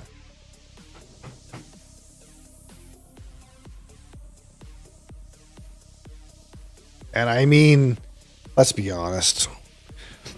What would Canada Day be without a premium blended Canadian whiskey like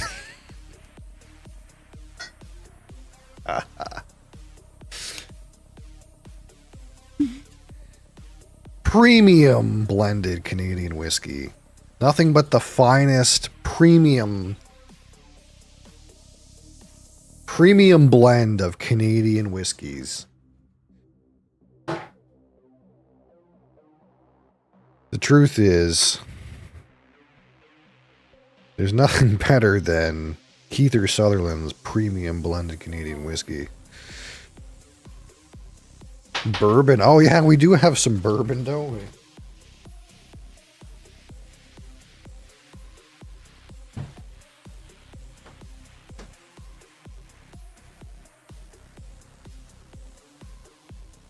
Of course, we have the finest Canadian grain spirit.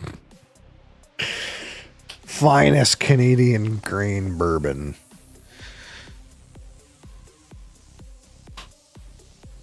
This is not whiskey.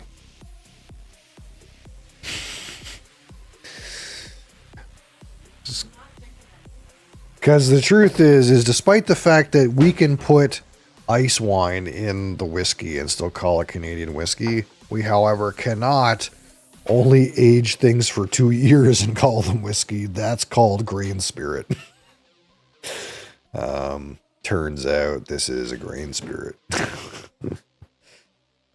But it was put in 2 barrels over 2 years. Yeah, Ben, I heard that you were indoctrinating our friend Bee's Knees on beers over there. Oh, Ben, did you see my video? I feel like you would enjoy that video somewhat. Yeah, it's all about beers.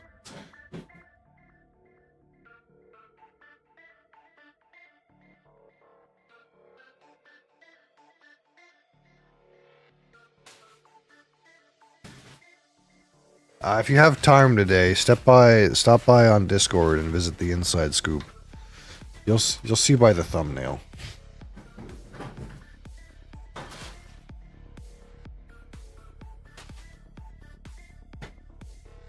Don't forget we have royalty here, the Crown Royal single malt. Oh la la. Actually, this one.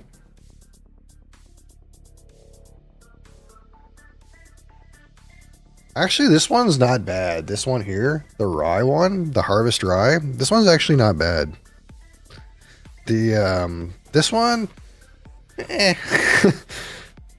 but I'm telling you, spend the $40 and get this one. I actually think it's not bad. It's even 45% alcohol. Can you believe it? It's not 40%.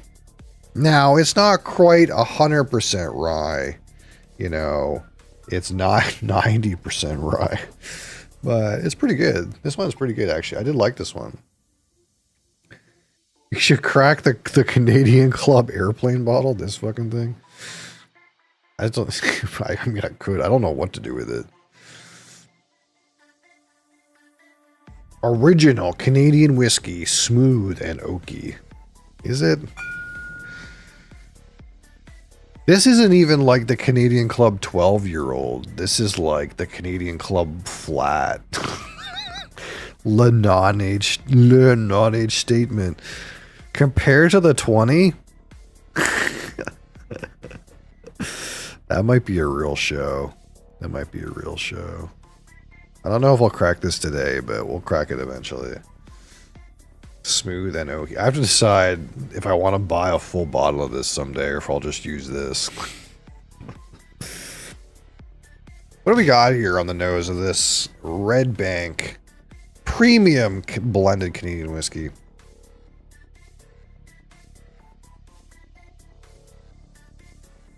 There's a slight corn sweetness. We got a little small creep in of rye spice there. But overall, I smell something, and that's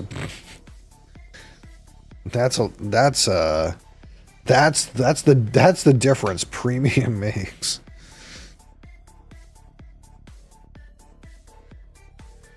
Yep. I smell a faint corn. I'm getting some rubber hockey puck.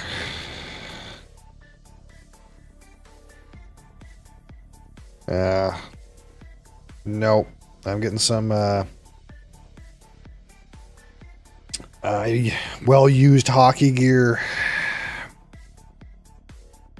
Moose dung. Polar bear piss. And freshly made beaver tails. That's what you get out of this. Hey, Mosley. You are not welcome at this time. He's staring at me like, Dad, what the fuck? There's no room for me, Dad. What the fuck? What's all this shit, Dad? He wants to make a run for it right here.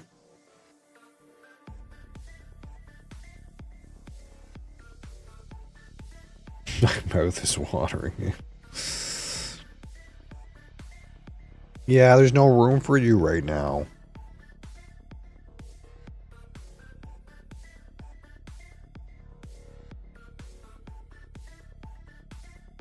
It certainly smells like fucking blended Canadian whiskey.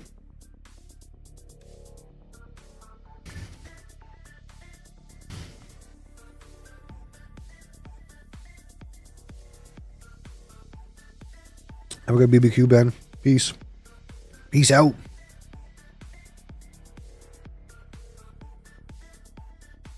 No. Yep, there you go. Now you're getting it.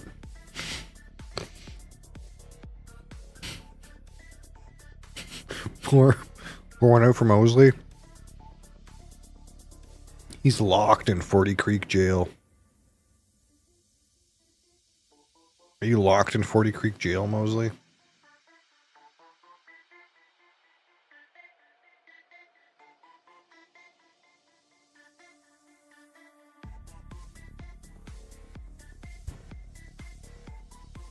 Oh.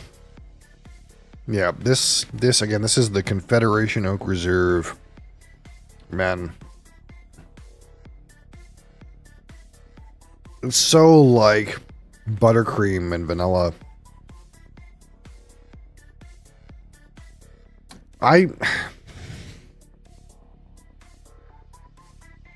They say there's raisin and fig in this, and my brain just goes, did they put sherry in it? Did they put sherry in the whiskey? I don't know. They could have. That's allowed. They could have put sherry in the whiskey. My notes say they didn't put any sherry in the whiskey, but raisin and figs?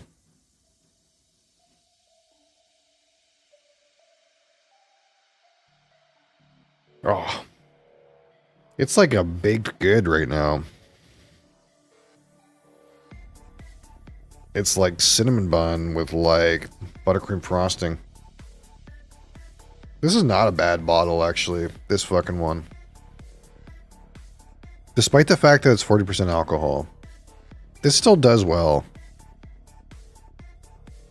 But I do remember when we first opened this one, it wasn't that good. And I get the feeling that this Art of the Blend is going to be the same way. I get the feeling that this neck pour is like kind of dog. And we're going to have to wait for it to get halfway before it really wakes up. What do you think, Mo's butt?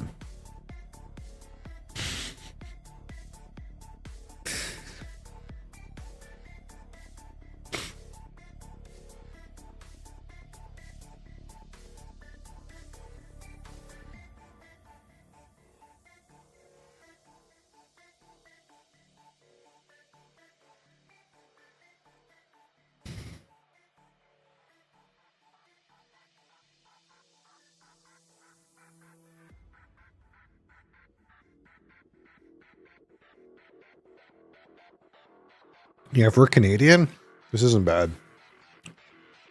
It wasn't that expensive either. Hey, buddy.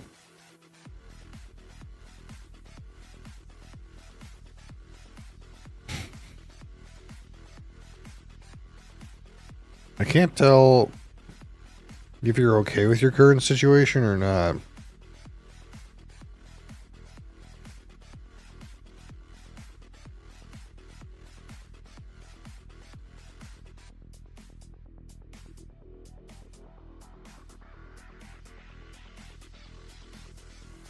What else is here?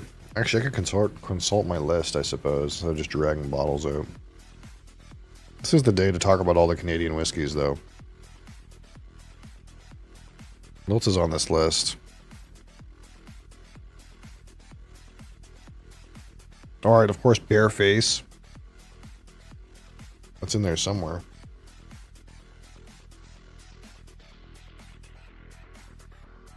And of course, we have all those whiskeys from Shelter Point, but I feel like I talk about Shelter Point enough that we don't need to, like, remind ourselves about Shelter Point. Oh, there's that Signal Hill thing, too.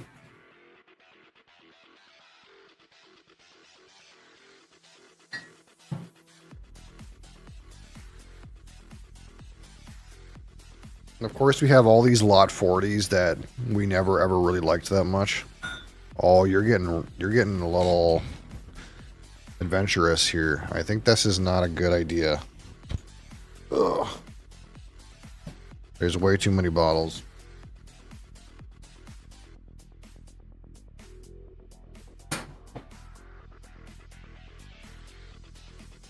We got these Lot 40 things that we never really quite liked. They were all okay. I have that heated quarter cask one down there too, and that one's also just okay. This one's really good though. This Founder Select OP. I feel like I should pour Crown Royal today, but you don't have to. Just feels like it's not a Canadian whiskey day if you don't pour at least some Crown Royal. This one's really good though. It's like liquid sponge toffee. Whatever these newfies did when they made their... Whatever these newfies did when they made their blended Canadian whiskey, Kiefer Sutherland should have done the same thing. I don't know what the hell Kiefer Sutherland was doing, but the newfies, they made a good one. Oh, I see. They didn't write premium on the label. That's the main difference. This one says premium. Premium. This one, Newfie one's not premium. That's how you know it's the good shit. And it's not complicated. There's not a lot of complexity to it. It's just like a slap of liquid sponge toffee. And of course, it's aged in our favorite kind of barrel, Canadian whiskey, ex-Canadian whiskey barrels.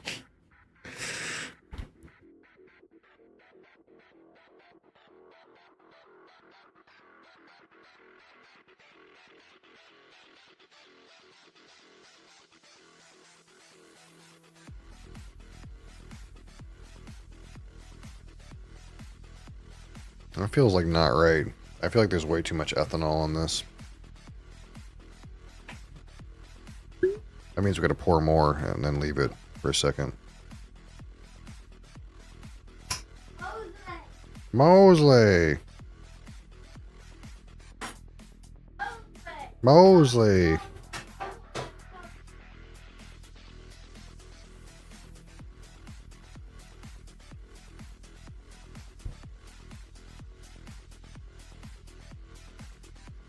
Yeah, it's like when I nose the Confederation Oak, it's so like butter and pastry and spices, and then when I nose the Red Bank, it's like what's in there? What whiskey? there's no whiskey in there. There's whiskey in there. No, I think this glass is I think this glass is empty.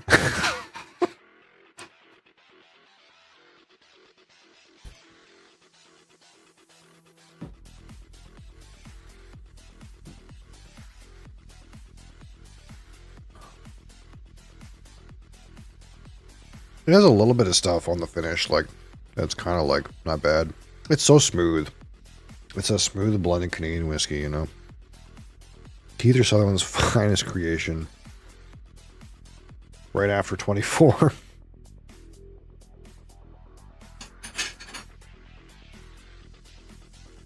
Is this ready yet? I want to drink this one.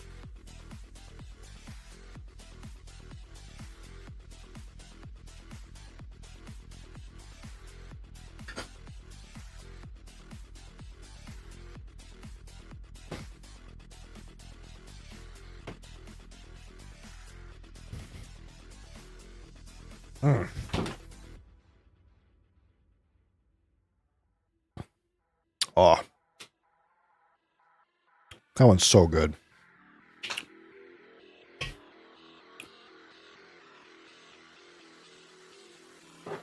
Like, it doesn't rate high. Like, when we talk about rating and complexity, it doesn't rate high, but it's so tasty, and I've never had a whiskey taste like this.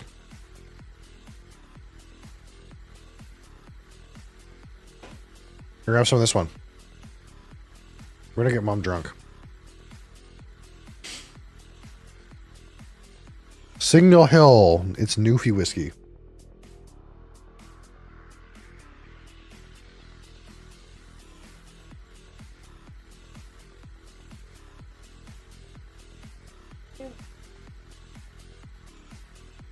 It's so good, this one.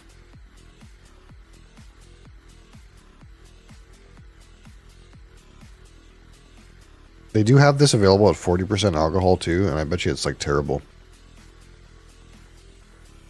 That's what Kiefer Sutherland needed to do. Release an overproof Red Bank. Maybe that would have been it, you know? Maybe that would have been it.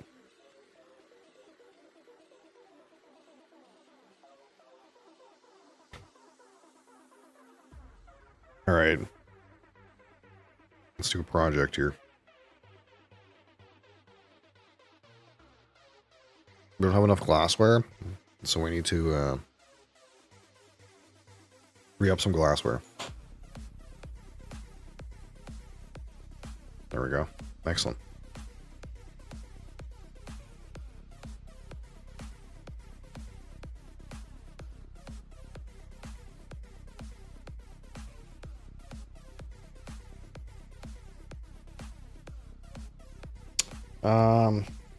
What else is in there?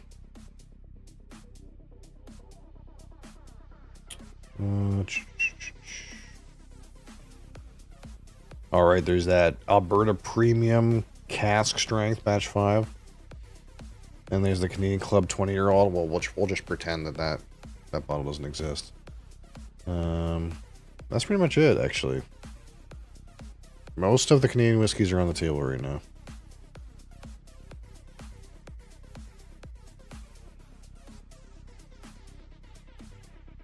Which means clearly we don't have enough Canadian whiskeys. It took us only 40 minutes to think about them all. That's not enough. It's not enough different Canadian whiskeys.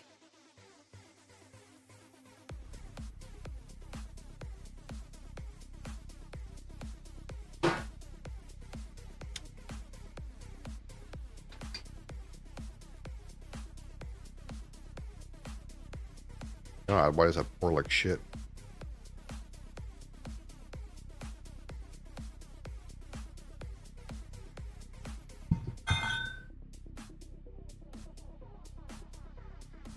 Oh, that's a little spicy.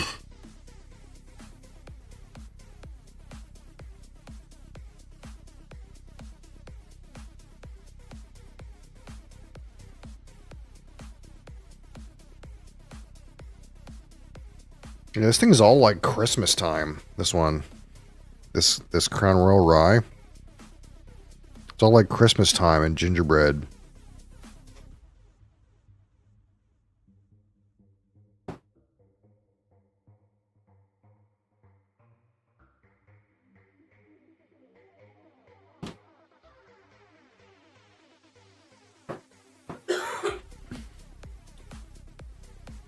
Wowzers. That's so licorice right now. I wonder if it's because we didn't drink very much rye just now. But this Crown Royal Harvest Rye drinks like straight all sorts right now. It's so like licorice. But it smells like gingerbread and spices.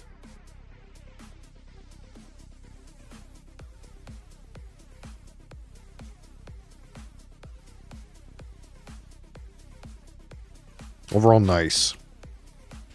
Nice and good.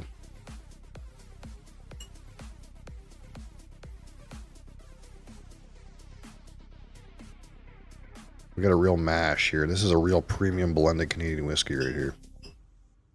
That's what we're doing.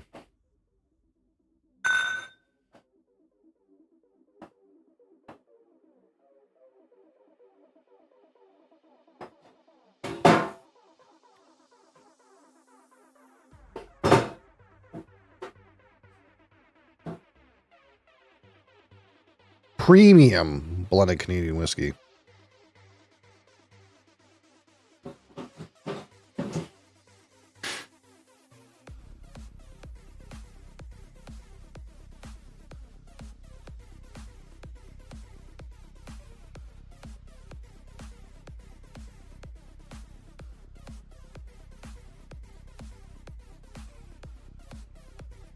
It's very bready.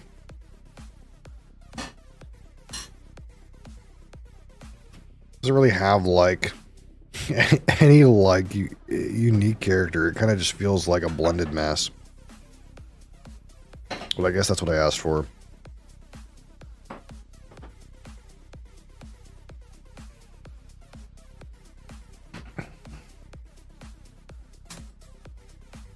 There's some Canadian whiskeys that are around that we could try next. Oh, we're thinking about Canadian whiskeys.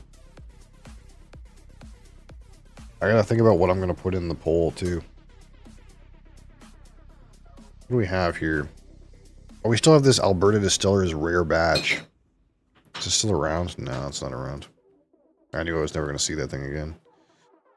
Caribou Crossing Single Barrel. I've seen some of these around. This is like the Canadian Blantons. Except people don't go crazy for it. It's one I could try, but you get the feeling it's not nearly as good as Blanton's. But it does have a moose on top.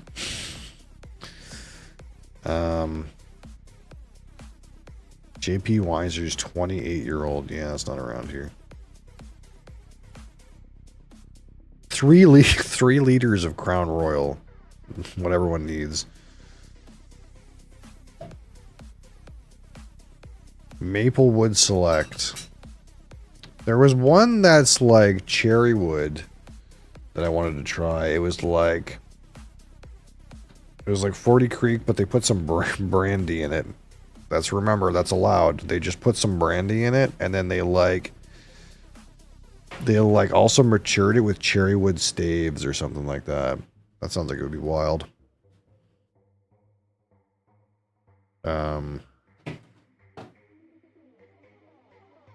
Of course, there's these Canadian Club Invitational things that we never got around to trying because the Canadian Club 20 was so bad that 15 years in a sherry cask seems like it couldn't be good either, but it's always an option, I suppose.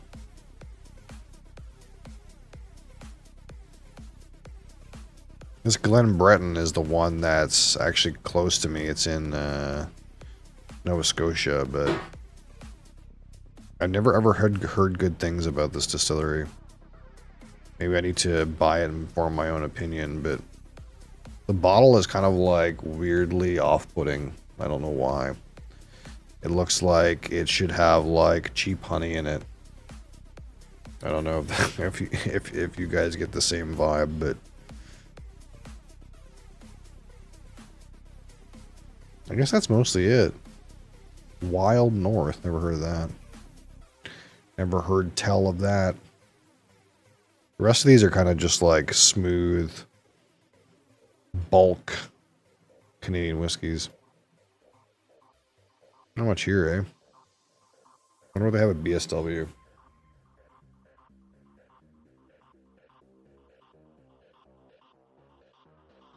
All Canadian whiskeys are 15% off on BSW right now.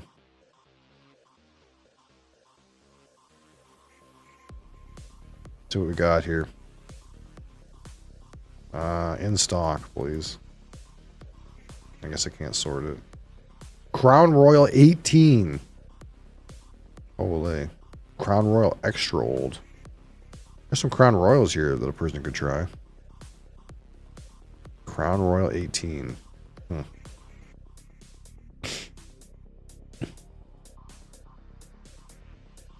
Bareface 7-year age statement.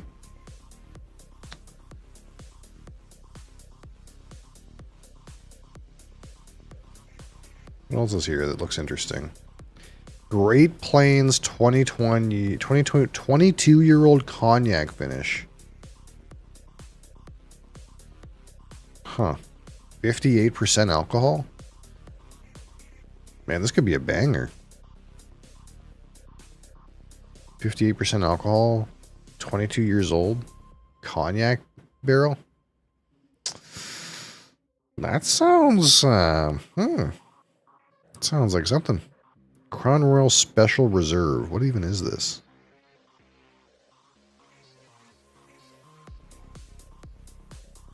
Better picked barrels.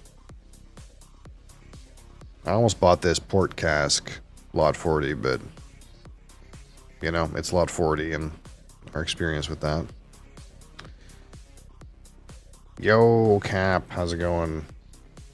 We had Canadian whiskeys. We're having Canadian whiskeys today. It's Canada Day. Ba, ba, ba, ba. I have lots of Canadian whiskeys in here.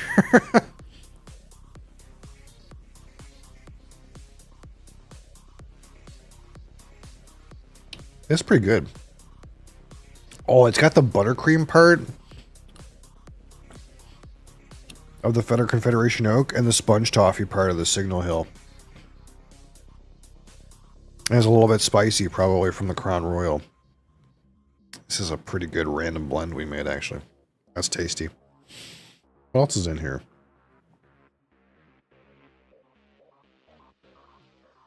What is this? What is this? What is this? One of the most innovative and sought-after whiskeys, ET51, is known for its painstakingly hand-selected mash bill and step-by-step aging. Premium Canadian red rye, barley malt, and corn, which spend time in a newly charred oak barrel, featuring ET51's visual masterpiece gold hand-painted skeleton married on bronze statue. One of a kind, hand-sculpted alien head fused with individual glass pieces. Slow and creamy with a full, rich taste of honey and ripe pears, with vanilla, hazelnut, and butterscotch notes. Robust and deep, smooth, low heat finish. 51% alcohol. What the fuck is that? What the fuck is that?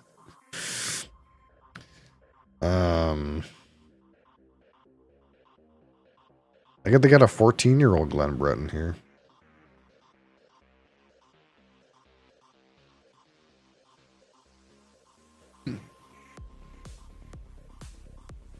What else is here? Oh yeah, here it is, that cherry wood thing.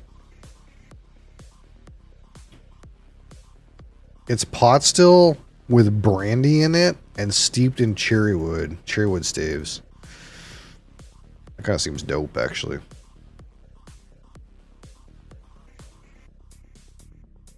There's all these Macalones things, but the distillery is really, really new. Like, it's really young. So all the liquid's really young. I'm kind of like hesitant with that one.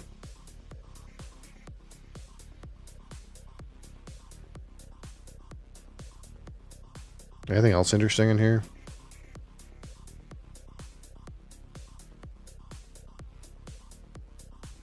I just read this thing. It says Krabby Goat Orange Creamsicle Moonshine.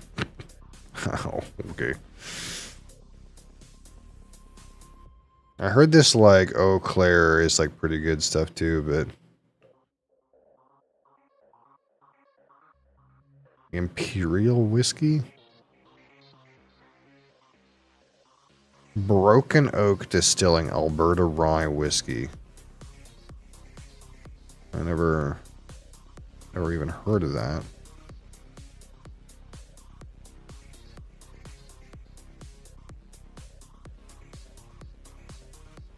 Anything else saying good here?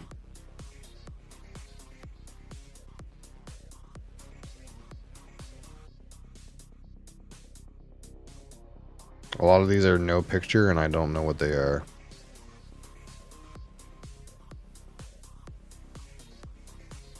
I don't have that visual recognition, you know? They're not expensive. Which to me means they're probably random cheap Canadian whiskey. What about craft cellars? Let's see what's on here. Canadian whiskey. Stored by price high to low. We like when the price is high. There was I think it was a 42-year-old Canadian club for $179 on BSW I think it was 2 weeks ago. And I almost was like, 42 years? Do you think, okay, 20-year Canadian club? No good. But 42-year Canadian club? Do you think 42 years in the barrel is long enough to make that thing good? I don't know. I heard this stuff, Two Brewers from Yukon. I heard this stuff's really good. This Two Brewers stuff. Troubled Monk Grain Henge. 1 per person. Is this a highly desirable bottle? 1 per person. This bold and sophisticated Canadian whiskey, crafted with precision and passion in Alberta, distilled from 100% rye grain. This limited edition showcases rich notes of baking spice, toasted oak, and dark fruit, like every other rye whiskey. Aged to perfection and bottled at cask strength, it offers whiskey enthusiasts a complex and rewarding sipping experience, ideal for collectors and connoisseurs. So this is not a typical grain henge. This is a grain henge limited release. That's why it's the way it be. Eau Claire 10th anniversary. So they're sneaky, man. This is sneaky when they do this stuff. 10th anniversary, not 10 years old. I hate when they do this stuff like that. That's sneaky.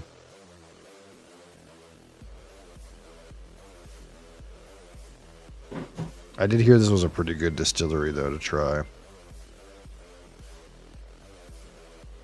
Burwood the Goat Sherry Cask Single Malt. What is this? The Goat.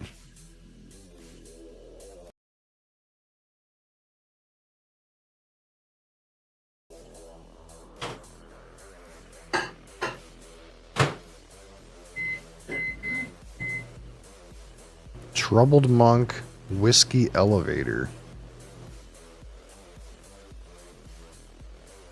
This 6-year-old whiskey takes inspiration from one of Troubled Monk's core beers. Oh, this is a brewery.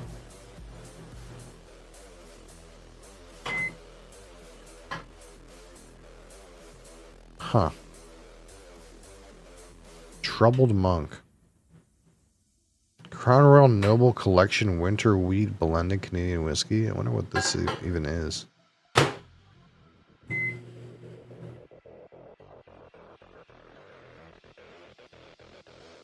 What is this Two Brewers release?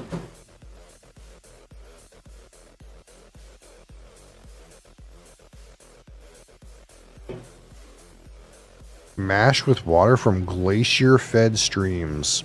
White Horse.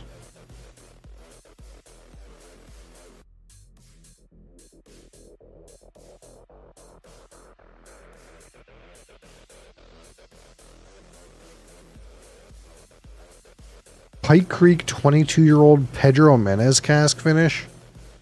What? Get me in on this.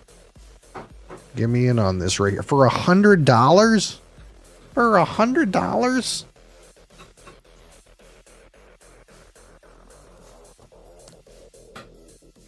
Check me out. Add to cart. Add to cart. I'm not buying anything. I wish I was buying things.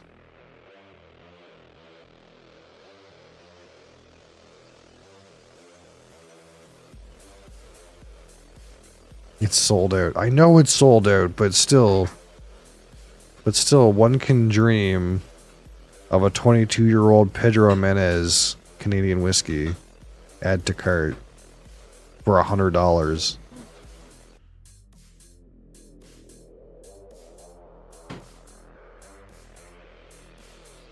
Wildlife Distillery. Where even is this? What even is that? I didn't mean to add that to cart. No, I don't need that.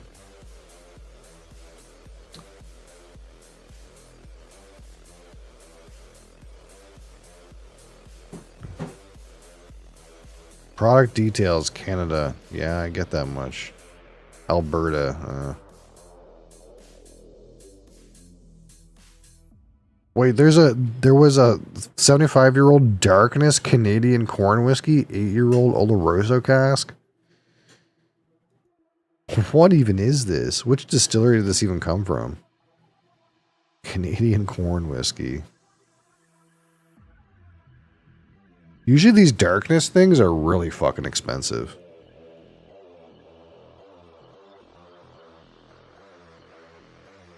Wait, look at this. Ardbeg 24-year-old PX cask, $1,300.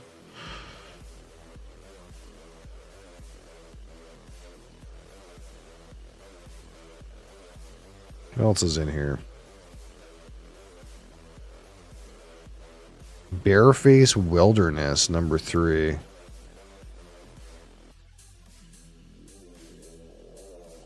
High altitude.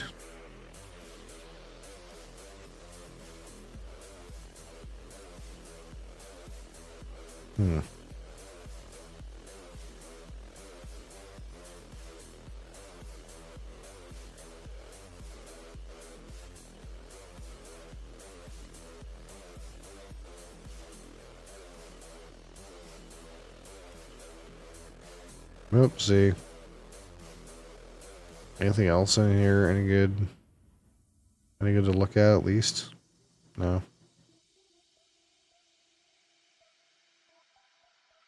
There's things to try in here. I'd like to try one of those Two Brewers things. Some of these special releases interest me. I don't know anything about this grain henge stuff, but...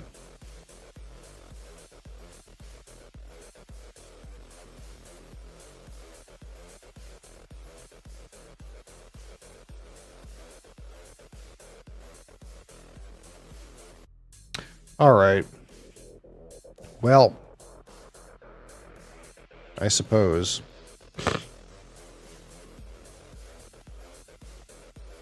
It's about that time.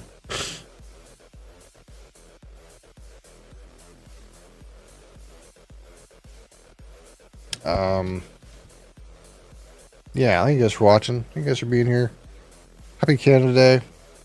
Have some Canadian whiskey. I'll be back tomorrow with fresh crack. Oh, it's fresh crack tomorrow. Don't forget. We're cracking a fresh bottle tomorrow. Of something. What's down here? We have The Glen Talker's 12-year-old Sherry Butt. That's still here.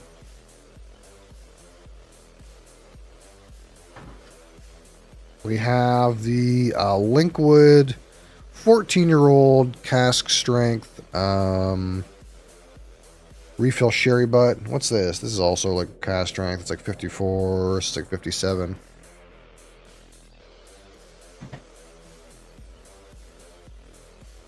We have the finest whiskey, Secret Highland Distillery 12-year-old ex-bourbon hogshead.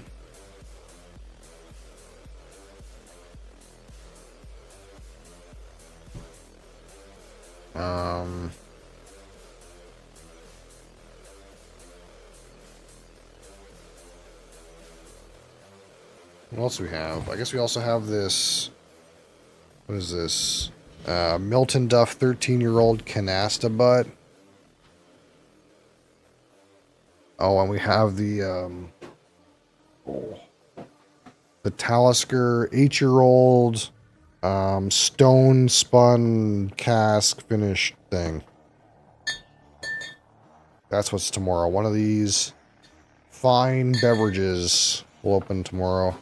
I'll play some more Dune. And on Thursday, we'll do something wild and interesting. It'll either be one of the weird alcohols that we have, or we could do a beer too. It's also an option. If you are a subscriber, check out the Inside Scoop. We got a video in there. I made a video with some inside information for you. Thank you for your support. Thanks for watching. And I'll see you guys tomorrow. Peace!